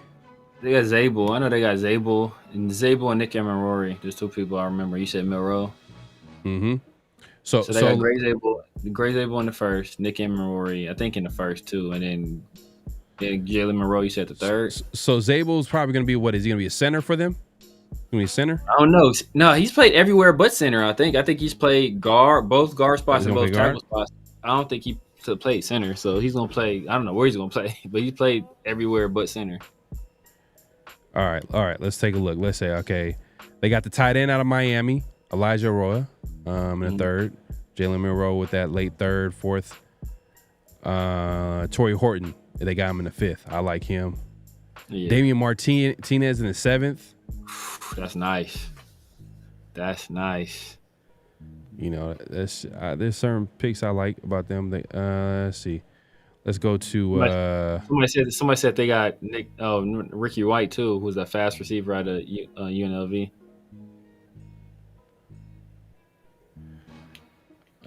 Yeah, they got Ricky White in the 7th. They got Ricky White in the 7th. Ricky White in the 7th. Let me look at. Let's see. Let's look at the Chargers real quick. Let's take a look at like AFC West update right here. So they got Amari and Hampton in the first. You know, some people disagree that he should have went there. I've seen some people say that they didn't feel like Amari and Hampton should have went in the first. You know, that's all subjective, but the Chargers got their guy at pick number 22. Trey Harris. You know how you feel about him? They got him in round 2. Yeah, that was clean. Jamari Caldwell, your D tackle out of Oregon. They got him in the 3rd. Clean too. And then from there, you know, they got I think it's a speedy guy in Keandre Lambert Smith out of Auburn in round 5. Then they got a tight end. Oh, they got Rondé Gatson Jr. He's a Rondé Gatson's son, the old wide receiver. Yeah. So that's AFC West. That's Chargers right there. RJ Mickens is playing too. I'm looking at RJ Mickens. Let's see what are my boys? Someone said the Rams. Let me take a look at Rams. Terrence Ferguson in round. Oh, their first pick was in round 2. Oh, okay. Hosea Stewart, Jarquez Hunter, Ty Hamilton. Okay. Chris Paul Jr. Yeah, they hit a bunch of Kanata Monfield. Okay. They got Chris Paul later. Okay. That's what I wanted. I wanted Chris Paul. Kanata Monfield. Somebody in our chat was super high on Kanata Monfield. I can't remember who it was. They kept bringing him up. I forgot who it was. Let me see what the coach if y'all did. in the chat, let us know if it's you, because somebody kept bringing him up. Looking at. Let's see the Colts. They got Tyler Warren in the 1st, which is a guy they need a tight end. They need help at tight end. That was a good pick for him at pick 14. I like DJ Giddens, man, in round 5. That's a solid round pick. 5. That's a great value. Great value, especially because you know he's going to be part of the mix with Taylor. You know, you add to that room. Man. I don't know. Do you like the edge from Ohio State, JT Tuimoloau? Yeah, I like him. I like him. Yeah. So I say it's not real. I mean, do you say it's real or not real that the Raiders have a top 5 draft? I'm saying it's not real. I gave us a B in terms of my grade. So I think there's like at least 5 or 6 A draft classes, a few B pluses. So we're right in that like 7 to 10 range. Right in that range. Let's take a look at Detroit. Someone said Detroit. Man, I was mad because I thought with the Raiders when they traded down the first time, I was like, you know what? I know that because at the time Will Johnson got taken. So I was like, okay, Will Johnson got taken. I'm like, let's get the offensive lineman. Let's go offense. I was thinking O-line at that time because I noticed that a lot of O-line was going off at that time. Detroit. Let's see, Detroit. And they end up taking right before the Raiders pick. And that's when the Raiders traded down again. Yeah, I think Will Johnson. I think they were targeting Will Johnson. I think they wanted Will Johnson, and Will Johnson went and they traded back. No, but they traded him right. They drafted Tate Ratledge right in front of the Raiders. Because remember we were doing mock drafts. We were like, oh, okay, we're gonna grab him in the 3rd. I was grabbing him in the 3rd round. Yeah, Tate Ratledge. I thought Will Johnson went the pick before us. But Detroit, you could first couple picks trenches. Yeah. Tyleek Williams in the 1st. That's who got Tyleek. Man, that's my dog too. That's Tyleek. I thought he was gonna go to the 2nd. Tyleek is next to Aiden Hutchins. Oh my god! And Aleem McNeil. Oh my god, that's gonna be crazy. How do you feel about Isaac Tesla? It's another like measurable, like another traits guy. Like this dude's like 6'4", 10-inch hands, length. Like as far as like long arms, almost a 40-inch super vertical, fast too. Yeah, super fast. But then when I was like looking into him, people are saying that he's more of a he's gonna be more of a slot guy, like a big slot. That's what I've been hearing about him too. I'm I don't know, damn, man. like, Maybe with them type of measurables, you look like you play at the outside, man. Like the only thing I can think of is he can't get off press. That's my assumption. He can't get off press, so you can't get off press. This is crazy. Look, he is 1.51 10-yard split. Vertical is 39.5. Yeah. Sheesh. He ran a 4.43, 6'4", 214, 31-inch arms, 10-inch. Yeah, man, this dude. Detroit look had a better draft than us too. Tyreek is a dog. Tate Riley's a dog. Isaac Tesla, developmental guy. Miles Frazier, LSU, I liked him too. That's a good program. These other guys, I'm not too familiar with. But that's random that he's really, his game is going to be a slot with them. Like I was like, that's crazy. Like I don't know. Slot. I have no idea. Is he going to be a tight end or something? Like what's going on, man? I don't know, but he had definitely a measurables guy as far as like traits, but I don't know how he's gonna fit in with the. I guess he's gonna be a slot guy for them because they got some speedy guys on the outside though. Some people were suggesting that he was gonna get traded. They're gonna trade the guy from Alabama that they drafted a few years ago.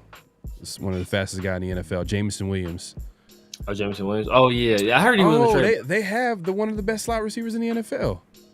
Amon-Ra? Yeah. Oh, okay. Damn. So what did they? Man, we'll see how they use him. And think about it. Guess this guy went around the same time as, the Dante Thorntons of the world. Yeah. So these measurable guys, his wide receivers, are kind of going in. He went in the third. He went in the third. Damn. Yeah. He had higher measurables. Let's see. What was he productive in college? Now he was projected to go round 4 and 5. Yeah. These projections wasn't they was kind of off. Man, it's crazy. The draft, man, is so unpredictable. Like guys that you thought was gonna go early, they go late. People went late. They would end up going early. Back. Yeah, man. Yeah. Nah, Jameson is. He's a speed demon, man. He was. I felt like Alabama, like for a few years, it felt like they had the fastest receivers coming out the draft. From the Henry Ruggs, from Jaden Waddle, even old boy that plays for Cleveland. He was more of a route runner, but he still ran like really well. Jerry Jeudy. And then Jameson Williams was kind of like the last of that guy. Or they do got a guy right now that's out there, right? That's a baller. Williams. Yeah, Williams. Yeah, I don't. Is he pretty Williams? fast? Ryan Williams is fast. Right, he's last year he's only 17, bro. I wonder how fast he's gonna run. I mean, what would you say? Like 4.3s? We probably running 4.3s. 4.3s for sure. Yeah, 4.3 for sure.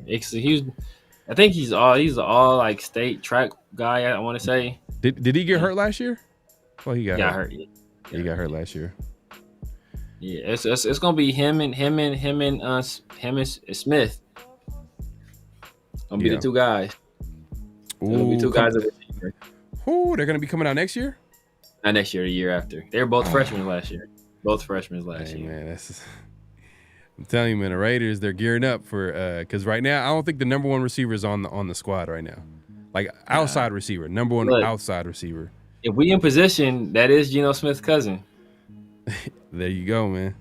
Play with fam, man. Who better not to play with fam, man? Look, hey, that'd be crazy. If Geno's able to make that happen somehow, some way. So let's move on to last but not least the second what's real, what's not. So you said that the Raiders have a top 5 draft. No, I said they didn't. I said they was like in 7 to 10 range. Okay. With the addition of Ashton Jeanty and Chip Kelly, will give the Raiders a top 5 rushing offense. With the additions of Ashton Jeanty and Chip Kelly, that will give the Raiders a top 5 rushing offense. Is that real or not? So with the Raiders adding Ashton Jeanty and Chip Kelly this offseason, that will give the Raiders a top 5 rushing offense in 2025. Is that real or not? I'm going to say not real. I'm sorry. I think the Raiders they were the worst rushing offense by statistics and eye test, whatever you want to call it. They were the worst rushing offense in the NFL. Yeah. So if they can get into top 15, I feel like that's a huge win. From 32 to top 15, I feel like, okay, instead of the second half of, from the worst to now the upper half of the league, I feel like that's a win. So I'm gonna say it's gonna take some time. But hey, crazier things has happened. But I'm gonna say it's not real. I think top 15 would be the goal, like to shoot for. But Severe, you take it away, man. You think it's real or is it not? What? I'm saying it's not real. By the way, I'm gonna go real. I think Ashton Jeanty. I'm counting on him not being a bum. I'm counting on him making himself worthy of having that top pick. So I'm saying you got to be 12 to 1,300 yards. I think Geno Smith gonna contribute 350 to 400 right there. I think Mostert gonna contribute. I even think Zamir White gonna contribute 300-400 in there. So I recall the Raiders going from I believe dead last in the NFL before to top 5, or maybe it was 6. Maybe they were 6, but that was under Hugh Jackson. Hugh Jackson arrived, and the Raiders went from dead last to top. Maybe it was 6. Maybe it was 6 his first year, but they were up there, and they were close to being top 5. So I think Chip Kelly can do it, especially with you factor in Geno Smith running the ball as well. I hear you, man, but that's a high projection right there, very high, because there are some question marks that we have to figure out. Hopefully, in training camp and preseason, when we see all of it come together, is the offensive line. How is that going to look? We're optimistic that it's going to work out. We got to see that. We also got to see Jeanty. What is Chip Kelly? How's the offense going to look like? Is there going to be like an adjustment period where they got to get used to what Chip Kelly is trying to establish on offense? Because it's going to be the first year. First year, there's usually a little bit of growing pains. They might hit the ground running. Who knows? But I'm going to say it's not real, man. Yeah, I agree with you. Reese Rock says we need another stud backup running back so Jeanty can stay fresh for later. Yeah, I like that. Yeah. Especially Chip Kelly. If Chip Kelly... I was expecting the Raiders maybe to double up, maybe at the late, like at least the 6th, 7th. When I seen like at least when did Jadon Blue get taken? What did Jadon Blue get taken? Yeah, I think it was a 5th. The 5th. But still, man, like I'd rather Damian Martinez over Cam Miller. Like, what does Cam Miller do, bro? No, man. I was just like, come on, bro. But it is what it is, man. They get paid the big bucks. They got a plan. They got a vision for it. So we'll see. We'll judge it when as soon as time goes on. But you got to give it time. But yeah, that one was like, man, like it's not like Mostert is a guy that you could count on. Like, yeah, he's gonna get hurt, and then so that means that whoever that third guy is gonna be a big role. That might be Zamir, which is but maybe Chip Kelly can unlock Zamir. Exactly. Zamir might bounce back. Yeah. Zamir might bounce back. Slamming Sammy Joe says Ravens, Browns, Chargers, Buccaneers, Steelers, and Lions could rush more. Chargers, I don't know about. Browns, I don't know about because they're gonna have Ricky starting. Steelers, I ain't gonna lie. Judkins and Dylan Sampson. And that's cool. and on top of that, like Stefanski has a history of like leading the top rushing attack, so it's like you give him some talent there. Oh, and I like Ford too. You're forgetting about Ravens Ford. Ravens for sure. Ravens for sure. You know, sure. Buccaneers for sure. I'll say Buccaneers. Lions for sure. Probably. Buccaneers Steelers? probably because Steelers. Who the Steelers get? I don't know who they're running. Who's their back? Oh, Caleb Johnson. No, it's just ex-Steelers out of there. They out of there. Steelers out of there. Browns is a maybe. Chargers is probably gonna be there. So it'll be Ravens, Chargers, Buccaneers is a maybe too. Lions for Buccaneers. Sure, Buccaneers got a great old line. They do. They got a great old line. They ran the football well. Bucky Irvin and the running backs they got. Bucky Irvin, Rashad White. I don't know about Bucky Irvin staying healthy again, especially if they give him an increased workload. Size. Yeah. Yeah. So, he did a lot of work last year too. So, because Rashad White got hurt, so he had to kind of carry the load later on in the season. So, I don't know, but Lions for sure. So yeah, it'll be the 5th spot for sure. If we gonna be up there. Severe says, it says Severe and the Power of Positive Thinking, man. Hey, it's a book out here, man, near you, man. Check your local stores, man. Yeah, that is hilarious, Ricky Beers. We can't put that up there, but it is about that questionable. It's about as questionable as that. Alex says Zamir might not make it to training camp before he's released. But who's the third guy though? Do you know without a doubt who the third guy is? Like, we don't. Unless you banking it on Sincere, which is look, I ain't banking on that. That's what I'm saying. And Mostert, as much as like I like him as a number 2 guy for sure, it's just health. It's just he's proven. That's the one thing you can count on and say like for a fact, like he's going to get banged. He's gonna get hurt. He's gonna get hurt. I'm mad Raheem Sanders went to Chargers, undrafted free agent, perfect center round to help us out. Oh man.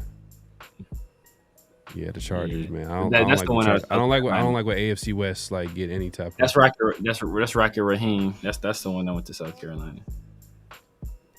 Yeah. Yeah, but yeah, that's hilarious, Ricky. That is hilarious. What about Hell no.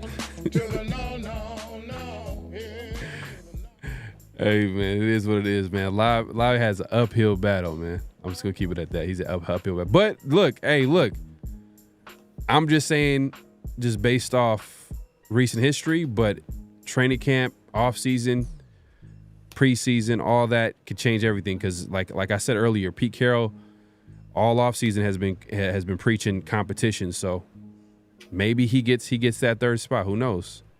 I think he would fit in too, to what because I think he brings more of a different skill set than like the Mosterts and the obviously Genty. So you put him in there. He's more of a third down back. Can receive. He's supposed to be a good receiver out the backfield.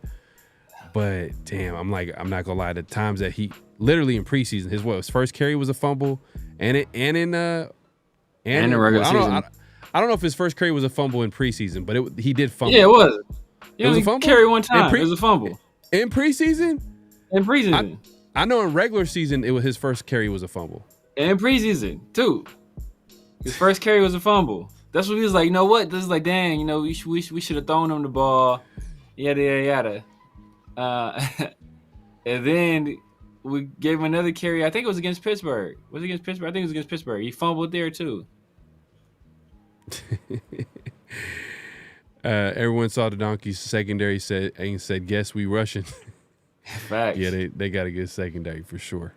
Hey, but that's the ultimate equalizer if you can run the football.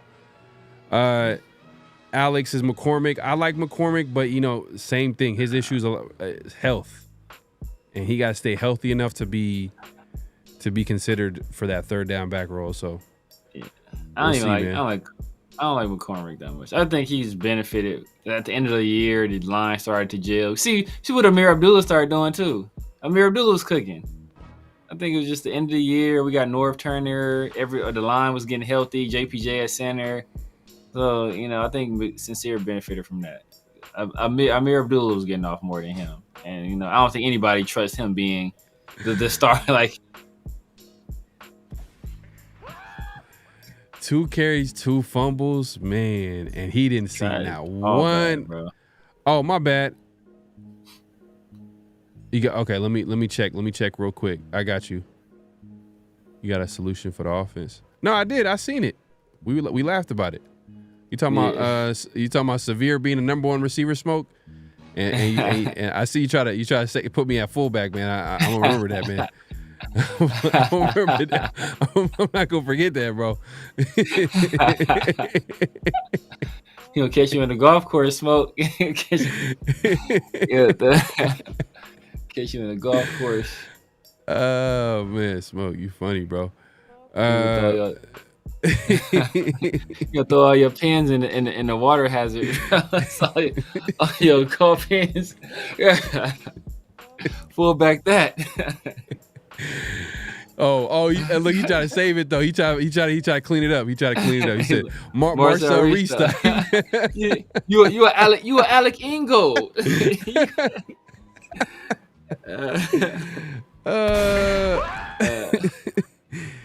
On that note, man, hey, it's been a great show. We appreciate everybody coming through, man. We've been out at this for a minute, man. But hey, look, that's to tell you, we enjoy this. We had a great conversation. We like doing this, and how you guys can return the favor so we keep doing this. Make sure to clock in, hit that like button, hit that subscribe button, hit that notification bell. We're going live on both our channels. We also put in the link in the description as far as like merch and all that good stuff. We'll be back at it again later this week, man. Around the Shield. Check us out later this week, this Thursday, I believe. Hopefully we'll have a guest for you lined up this week. Yeah, man, Severe, man, let the people know where they can find you, what to look forward to, all that good stuff. You guys know what it is, man. The Severe Raider here on YouTube, on IG, on X, on Snapchat, on TikTok, basically everywhere. It's the Severe Raider. Holla at your boys. You know me every Tuesday, man, rocking the 50-50 show with my guy PharoahNFL. Every Thursday, around the shield with my dog Pharaoh. And then Tuesday afternoon, Chris and 805 doing the Raider Roar Room, as well as on Sundays also, man. So lock in with your boy, man. Make sure you hit that subscribe button. Make sure you like the video. If you're on my channel, and you haven't done so already, head over to Pharaoh's channel. Make sure you like the video over there and sub if you haven't done so. And if you like what you saw today, share it with a few people, man. Share the love. Share the love. Sharing is caring. Yes, sir. Yes, sir. So yeah, we're gonna we got to get someone on this week, man. We're gonna figure something out. Let us know in the comments too. Like we're gonna continue to do Around the Shield, and part of doing it is we want to get some guests on. Anybody that you feel like we should collab with, any guests that we should try to get on that would make for an interesting conversation. Just leave a comment after this live completes, man. Leave a comment. If you're watching the replay, obviously leave a comment and just let us know who you would like, and then let us know your favorite draft pick. Who is your favorite draft pick in the 2025 draft? Who's an undrafted free agent, which we didn't have a chance to get into? Maybe we get into it later this week. Who's an undrafted free agent that you like that can possibly make the team? I know you mentioned the cornerback Melon Dotson earlier as a guy that can possibly make the team, especially at corner. That's a position group right now that's going to need some competition, and yeah, that could be a chance where he has an opportunity to make the team. So we'll talk about it later this week. Been a great show. Appreciate everybody coming through. Like I said, man, make sure to clock in, hit that like button, hit that subscribe button, hit that notification bell. Any last thoughts before we head out of here, man? Nah, I'm sure chill, Ray. I'm gonna check out what they say tomorrow. See what they talking about, and see if it's even a need to even have them on, man. Try and watch it. Tomorrow my Lakers is gonna go from Lakers in 5 to Cancun on 3, man. So it's gonna be Cancun on 3 tomorrow, probably. So man, yeah. Let's figure it out, man. With the Lakers, I thought they had it in the bag the way it started, but it just feels like Anthony Edwards. I think it's his time, man. On a different level now. Yeah, he's on a mission. He's a great player, and he's not gonna let old man LeBron and no defense. Luka, stop him. So we'll see how it shakes out. I know that's for all the basketball fans out there, but if any Warrior fans out there, man, Warriors take care of business, man. They just gotta take care of business. Yeah, they just got one more game before they instead of Lakers in 5, Warriors in 5. You know what I mean? Warriors in 5. So exactly right. They have an opportunity to follow through on that. So we'll see how that shakes out, man. We'll see y'all later this week, man. We appreciate everybody coming through. It's been a great show. Let's see. Let's get out of here, man. I'm over here. Whew, man. Smooth show, man. Great show. Thanks. Peace. Just win, baby. Hello? You play to win the game. You don't play to just play it.